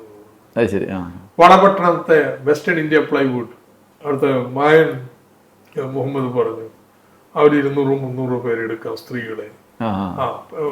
പോളിഷിംഗ് ഒക്കെ സ്ത്രീകൾ വന്നേ. അവിടുത്തെ റോട്ടറി മീൻസ് ബിസിനസ് ഫെലോഷിപ്പ്. റോട്ടറിക്കുള്ളിൽ സംരംഭകരുടെയും പ്രൊഫഷണലുകളുടെയും ഒരു നെറ്റ്വർക്കാണ് കോഴിക്കോട്. അവര് പ്രോമിസ് ചെയ്തിരിക്കുന്നത് അവരുടെ സ്ഥാപനങ്ങളിൽ 5000 സ്ത്രീകളെ സ്കിൽ ചെയ്ത് ജോലി കൊടുക്കുന്നത് അവരുടെ സോഷ്യൽ പ്രൊജക്റ്റ് ആക്കാന്ന്. സി ഇത് ചെറിയൊരു ഞാൻ പറഞ്ഞത് നമുക്കൊരു സാമൂഹ്യ വിപ്ലവമാണ്. കാരണം ഇത് വലിയ ചലനം സൃഷ്ടിക്കും. അധികം മാസമില്ല ഈ സർക്കാരിന് എന്നുള്ളതാണ് പരിമിതി. പക്ഷേ നാളെ ആർക്കും ഇത് മാറാൻ പറ്റാത്ത രീതിയിലുള്ള വലിയ ചലനം ഇത് സൃഷ്ടിക്കും, യാതൊരു സംശയം വേണ്ട. ഇനി വരാൻ പോകുന്ന കാലത്തും ചർച്ച ചെയ്യപ്പെടുമ്പോൾ തന്നെ ലോക്സഭാ തെരഞ്ഞെടുപ്പിന്റെ ആ സമയത്ത് താങ്കളുടെ സ്ഥാനാർത്ഥിത്വത്തിന്റെ ചുറ്റുവട്ടത്ത് ഈ ചർച്ച ഉണ്ടായിരുന്നു. പിന്നീട് ഇപ്പോഴും തോറ്റു കഴിഞ്ഞതിന് ശേഷമുള്ള ഈ കാലത്തും താങ്കൾ അത് അവിടെ ചെയ്യുന്നത് നമ്മൾ വാർത്തകളിലൂടെ കാണുന്നുണ്ട്. ജോബ് സ്റ്റേഷനും തൊഴിൽ നൽകുന്നതിനുള്ള നടപടികൾ, പരിഹാസം മറ്റ് പല രീതിയിലും സോഷ്യൽ മീഡിയയിലുണ്ട്. ഇത് എവിടെ നമുക്കറിയാത്ത ആളുകളുണ്ടല്ലോ, പുറത്തുള്ള ആളുകൾക്ക്, അവർക്ക് മുന്നിലേക്കാണ് ഈ പരിഹാസം വെക്കുന്നത്. ഇതൊക്കെ പറയുന്നതല്ലാണ്ട് ഇവിടെ കൊടുക്കുന്നുണ്ടോ നമുക്കറിയില്ലല്ലോ. എന്താണ് അങ്ങനെ ഒരു കാര്യത്തിൽ ഒരു തുടർ പ്രവർത്തനത്തിന് അവിടെ നേതൃത്വം നൽകാൻ കാരണം? എം പിമാർക്ക് പ്രത്യേകിച്ച് അങ്ങനെ ഒരു കടമയും നാട്ടിലില്ലെന്നുള്ള ധാരണയിലാണ് എം പിമാര് പ്രവർത്തിക്കണേ. എം പി ഫണ്ടിൽ ഒതുങ്ങാം. സി എം പിക്ക് എന്ത് വേണമെങ്കിലും കേന്ദ്ര സർക്കാർ എന്ന് പറഞ്ഞാൽ എത്രയോ തുക, ഒരു എഫേർട്ട് എടുത്തു കഴിഞ്ഞാൽ എത്ര വേണമെങ്കിൽ മേടിക്കാം. പക്ഷെ പ്രൊജക്റ്റ് ഉണ്ടാവണം, കൃത്യമായ പ്ലാൻ ഉണ്ടാവണം, അവരെ ബോധ്യപ്പെടുത്താൻ കഴിയണം. ഇപ്പൊ കുറച്ച് മാറ്റം വന്നിട്ടുണ്ട്. നേരത്തെ സെക്രട്ടറിമാർ അത് തീരുമാനിക്കുന്നത്. ഞാൻ MLA ആയിരുന്നപ്പോ ഡൽഹി പോയിട്ട് മാരാരിക്കുളം വികസനത്തിന് വേണ്ടിയിട്ട് 20 കോടി രൂപ മേടിച്ചുകൊണ്ടു. അപ്പൊ അതുകൊണ്ടൊരു പ്രോഗ്രാം ഉണ്ടാക്കി. പ്രോഗ്രാം നമ്മുടെ വിജ്ഞാന കേരള നോളജ് എക്കോണമി മിഷന്റെ പ്രൊജക്ട് നടക്കുന്നു. അതിനെ ഒന്ന് ജനകീയമായിട്ട് സന്നദ്ധ പ്രവർത്തകരൊക്കെ ചേർത്ത് ഈ പറഞ്ഞ മാനങ്ങളോട് ചേർത്ത് ഒരു പരിപാടിയായിട്ട് ഇലക്ഷൻ അവതരിപ്പിച്ചത്. ഈ പറഞ്ഞ പോലെ അത് പരിഹാസവും തമാശയും ഒക്കെ ആയിട്ട് ഇപ്പൊ ജോലി കൊടുക്കാൻ പോണു എന്ന് പറഞ്ഞ് കളിയാക്കിയൊക്കെ തീർത്തു. ചില അറിയപ്പെടുന്ന വിദ്വാന്മാർ വരെയും പങ്കേറുകയും ചെയ്തു. അപ്പൊ തോറ്റു കഴിഞ്ഞപ്പോ നേരെ ജനങ്ങൾ വിശ്വസിച്ചില്ല. അപ്പോ കഴിഞ്ഞപ്പോ നമുക്ക് ഒരു വാശി വന്ന പിന്നെ ഇത് സാധ്യത ഒന്ന് കാണിക്കണമെന്ന്. അപ്പൊ വിജ്ഞാന പത്തനംതിട്ട എന്ന് പറഞ്ഞ് ഈ പരിപാടി അവിടെ 2 മാസം നടന്നു. CM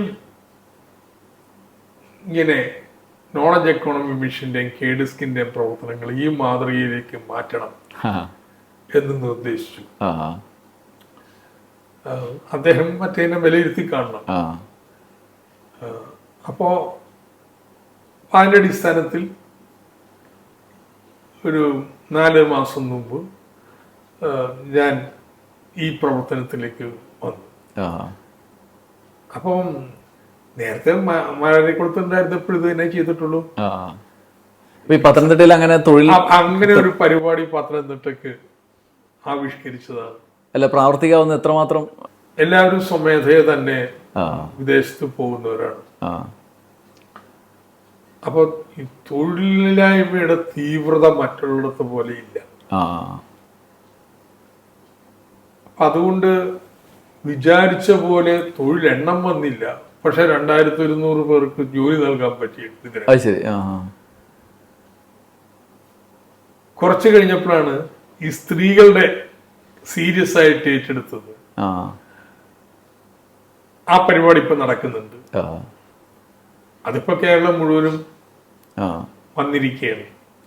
അപ്പൊ യഥാർത്ഥത്തിൽ പത്തനംതിട്ട ആൾക്ക് ഒരു തമാശയാണ്. അവിടുത്തെ ആൾക്ക് ഇങ്ങനെയൊക്കെ ഇങ്ങനെയൊക്കെ ചെയ്യണം എന്നുള്ള മട്ടിലാണ് എടുത്തത്.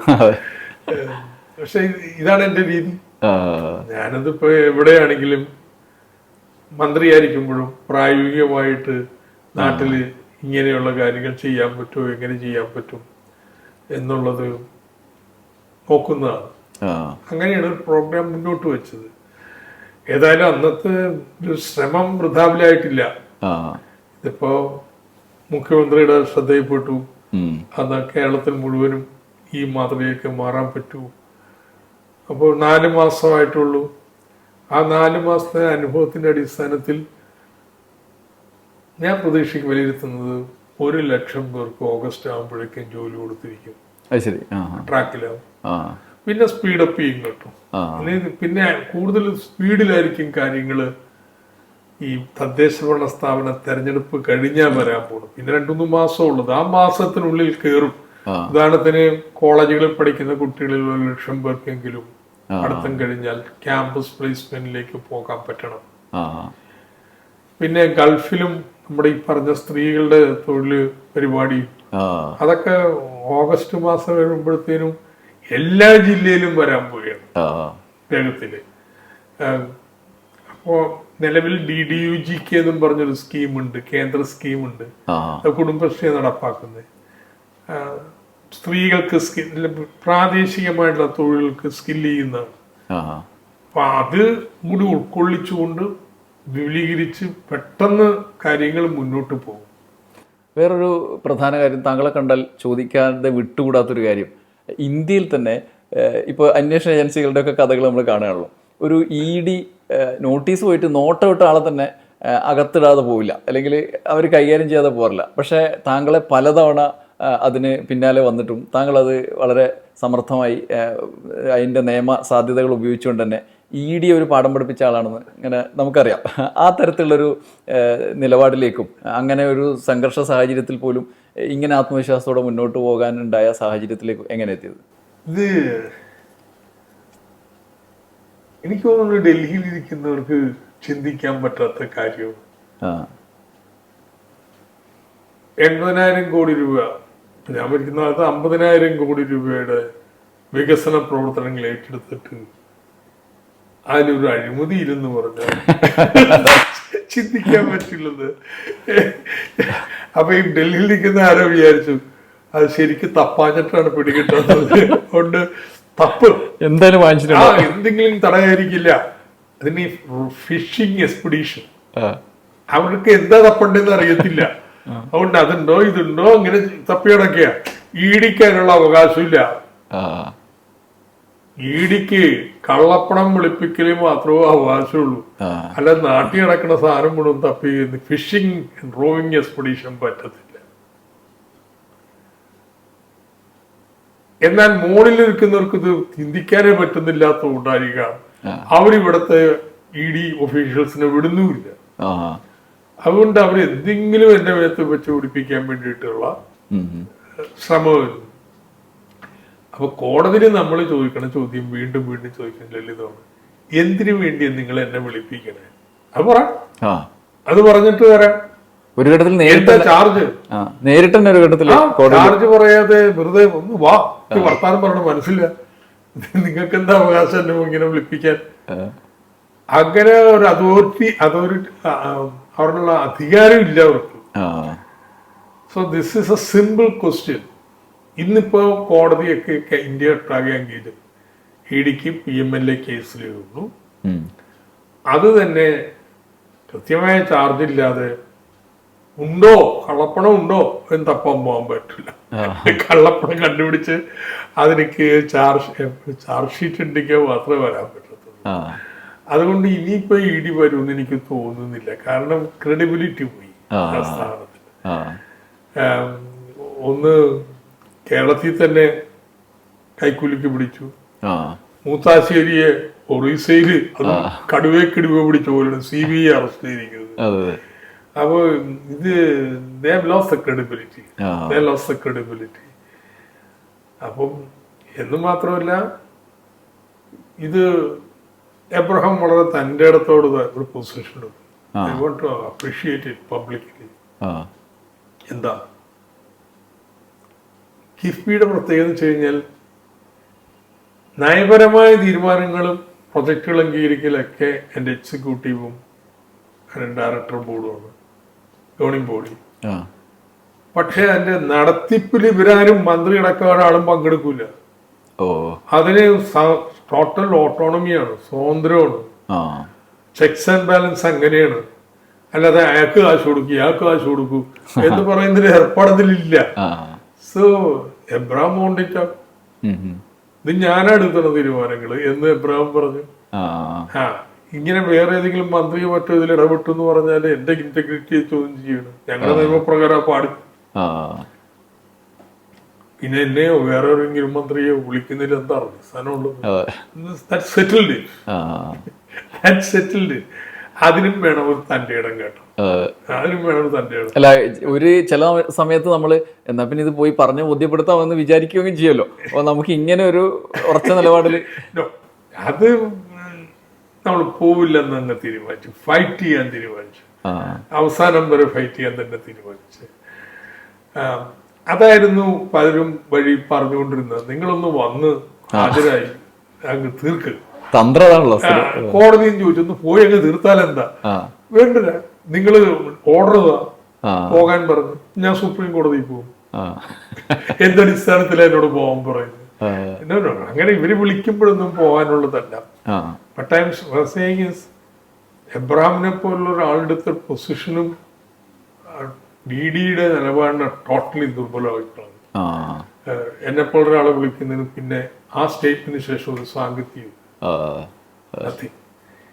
ഒരു പൈസയുടെ അഴിമതി അതിൻ്റെ ഉള്ളിൽ. നമ്മുടെ ദേശീയപാതയ്ക്ക് ഇത്രയൊക്കെ പൊളിയുകയും പിടിക്കുകയും ചെയ്തു. ഏതെങ്കിലും കെഫി റോഡ് പൊളിഞ്ഞാൽ, ഏതെങ്കിലും കെഫി കെട്ടിടമോ പാലോ ഇടിഞ്ഞു വീണ ഇത്രയും പണിതിട്ട് അത്രയ്ക്ക് മെറ്റിക്കുലസ് ആണ് കിഫ്ബി. നമ്മുടെ നിർമ്മാണത്തില് ഒരു പുതിയ സ്റ്റാൻഡേർഡ് ഉണ്ടാക്കി. എനിക്ക് ഓർമ്മയുണ്ട്, തുടങ്ങിയപ്പോ ആദ്യം ചെയ്തത് എന്താണെന്ന് അറിയോ?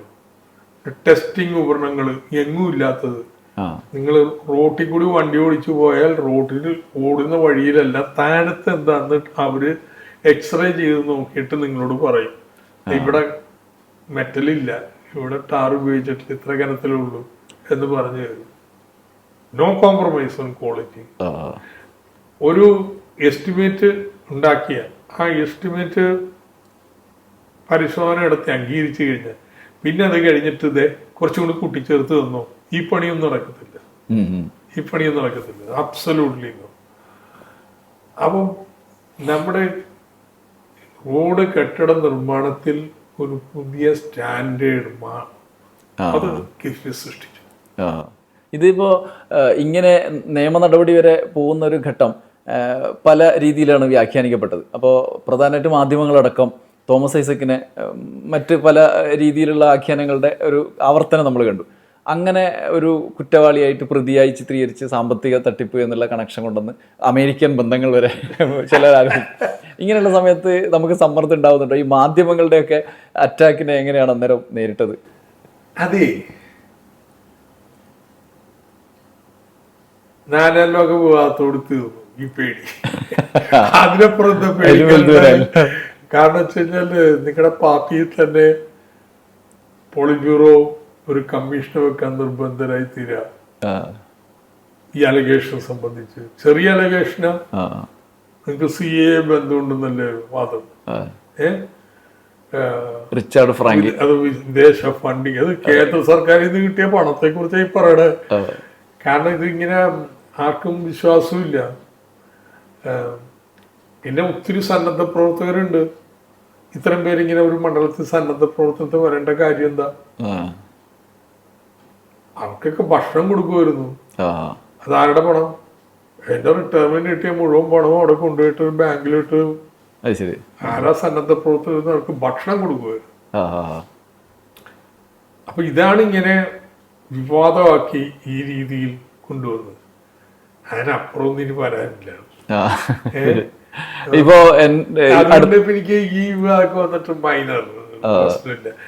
ഒന്ന് അങ്ങനെ അധികം പേരൊന്നും യഥാർത്ഥത്തിൽ ചിന്തിക്കുന്ന പോലും ഇല്ല. അപ്പം എനിക്ക് സന്തോഷമുള്ള കാര്യം അത് വ്യക്തിപരമായിട്ട് ഏറ്റുപിടിക്കാനായിട്ട് പ്രതിപക്ഷം പോലും വന്നില്ല. ഇഡി പറഞ്ഞു, കിഫ്ബിക്കെതിരെ വിമർശിച്ചിട്ടുണ്ട്, ഇത് ഞാൻ എന്തെങ്കിലും അഴിമതി കാണിച്ചു കാണും എന്ന് ഒരു പ്രതിപക്ഷവും പറഞ്ഞിട്ടില്ല. എനിക്ക് തോന്നുന്നു അങ്ങനെ ഒരു വിശ്വാസ്യതയുണ്ട്. സോ അതുകൊണ്ട് ഇപ്പൊ ആരെങ്കിലും ഒക്കെ സ്നൈഡർമാർക്ക് പറഞ്ഞാലും ഫേസ്ബുക്കിൽ എഴുതിയാലും പിന്നെ ഏതെങ്കിലും പത്രത്തിൽ വന്നാലോ അതിലൊന്നും ചൂളുണ്ട യാതൊരു കാര്യമില്ല. ഈ പഴയ കാലത്ത് ഇതുപോലെ ഈ റിച്ചാർഡ് ഫ്രാങ്കി കണക്ഷനാണല്ലോ കൂടുതൽ പറഞ്ഞ് ഒരു നിഗൂഢത ഉണ്ടാക്കുക. മൂപ്പരിപ്പോ അടുത്ത കാലത്ത് വീണ്ടും അദ്ദേഹം പുസ്തകം എഴുതി അല്ലെ? അപ്പൊ ഞാൻ വിചാരിച്ചു മൂപ്പരിപ്പോ പ്രായമായി, 90-85 വയസ്സ് കഴിഞ്ഞു. അല്ല, അതിനു മുന്നേ ആരാണ് റിച്ചാർഡ് ഫ്രാങ്കി? റിട്ടയർ ചെയ്ത് അദ്ദേഹം വെച്ചാൽ ഒരു നല്ല മനുഷ്യൻ. അദ്ദേഹം അവികസിത രാജ്യങ്ങളിലുള്ള ആളും പഠിച്ചിട്ടുള്ളതെല്ലാം അവിടുത്തെ ജനകീയമായ വികസന സംരംഭങ്ങളെ കുറിച്ചുള്ളതാണ്. അങ്ങനെയാണ് കേരളത്തിൽ വന്നത്.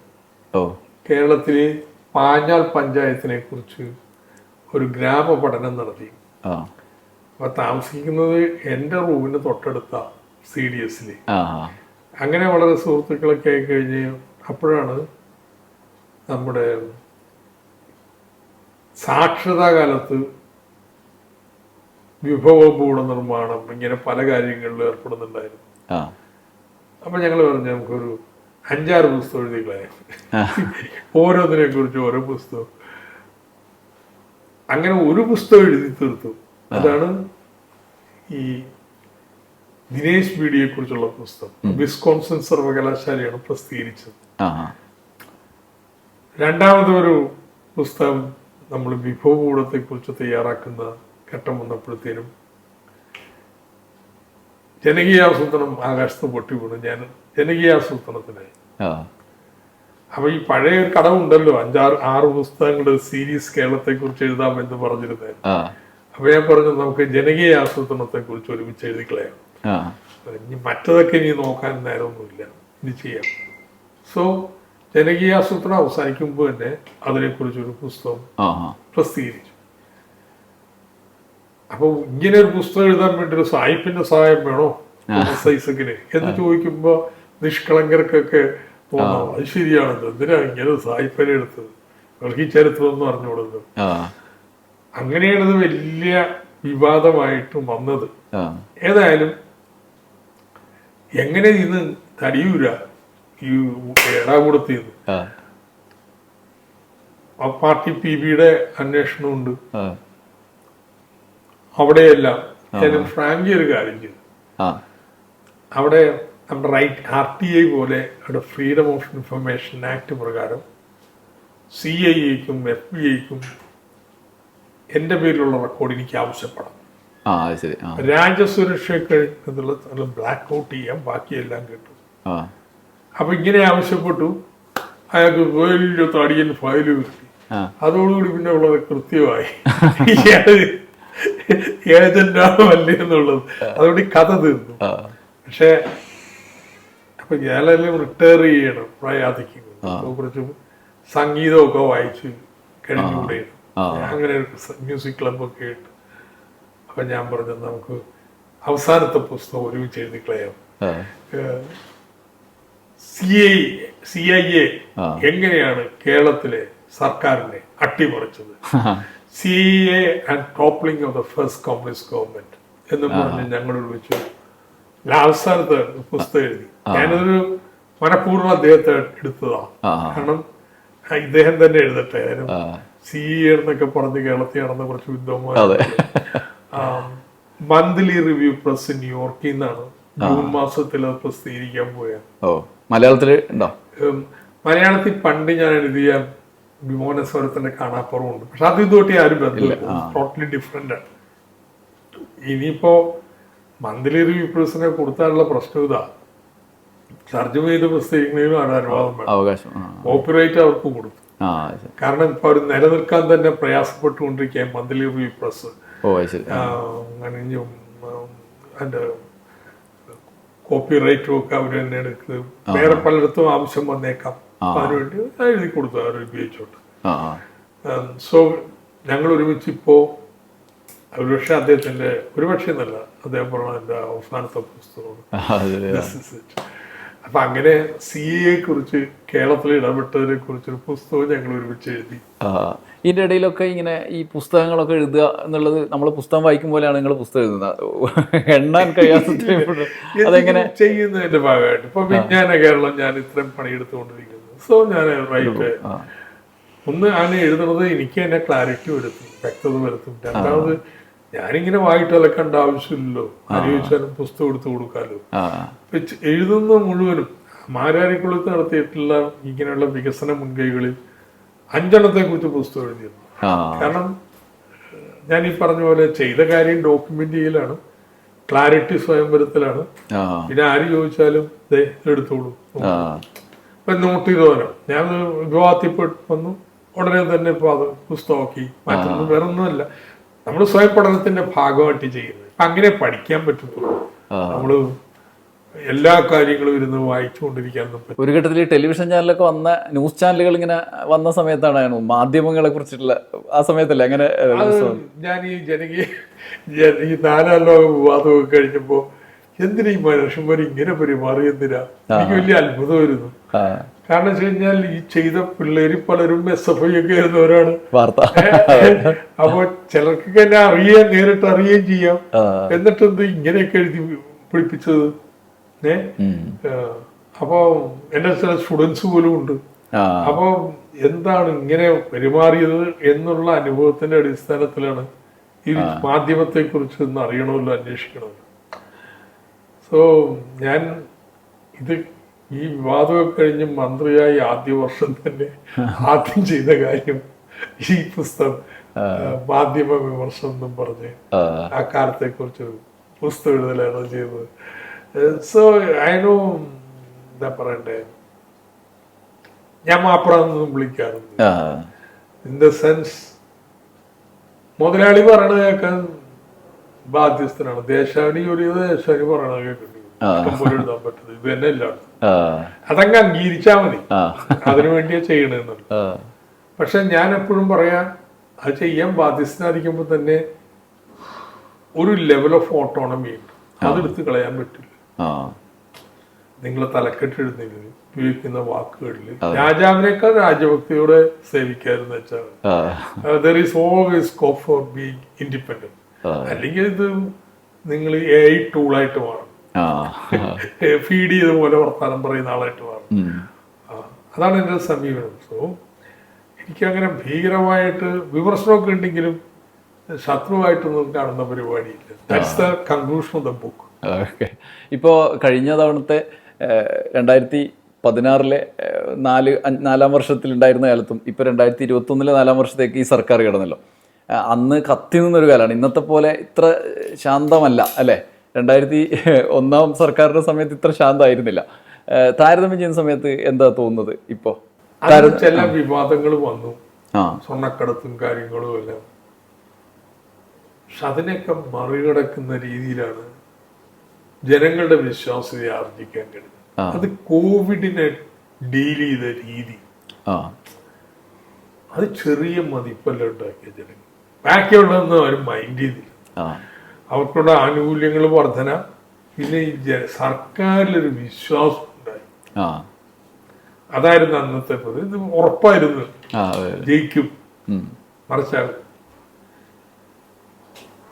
ഇപ്പോ ആനുകൂല്യങ്ങളിൽ പലതിനും വീഴ്ച വന്നു. കാരണം ഈ സാമ്പത്തിക പ്രതിസന്ധി കേന്ദ്രം ഉണ്ടാക്കിയതിന്റെ പശ്ചാത്തലത്തിൽ ഇതിപ്പോ തിരുത്തി വേറെ എന്ത് പറഞ്ഞാലും പാവങ്ങളുടെ ആനുകൂല്യങ്ങളിൽ കുറവൊന്നും വരുത്താൻ പറ്റത്തില്ല എന്നൊരു നിലപാട് സ്വീകരിച്ചിട്ടുണ്ട്.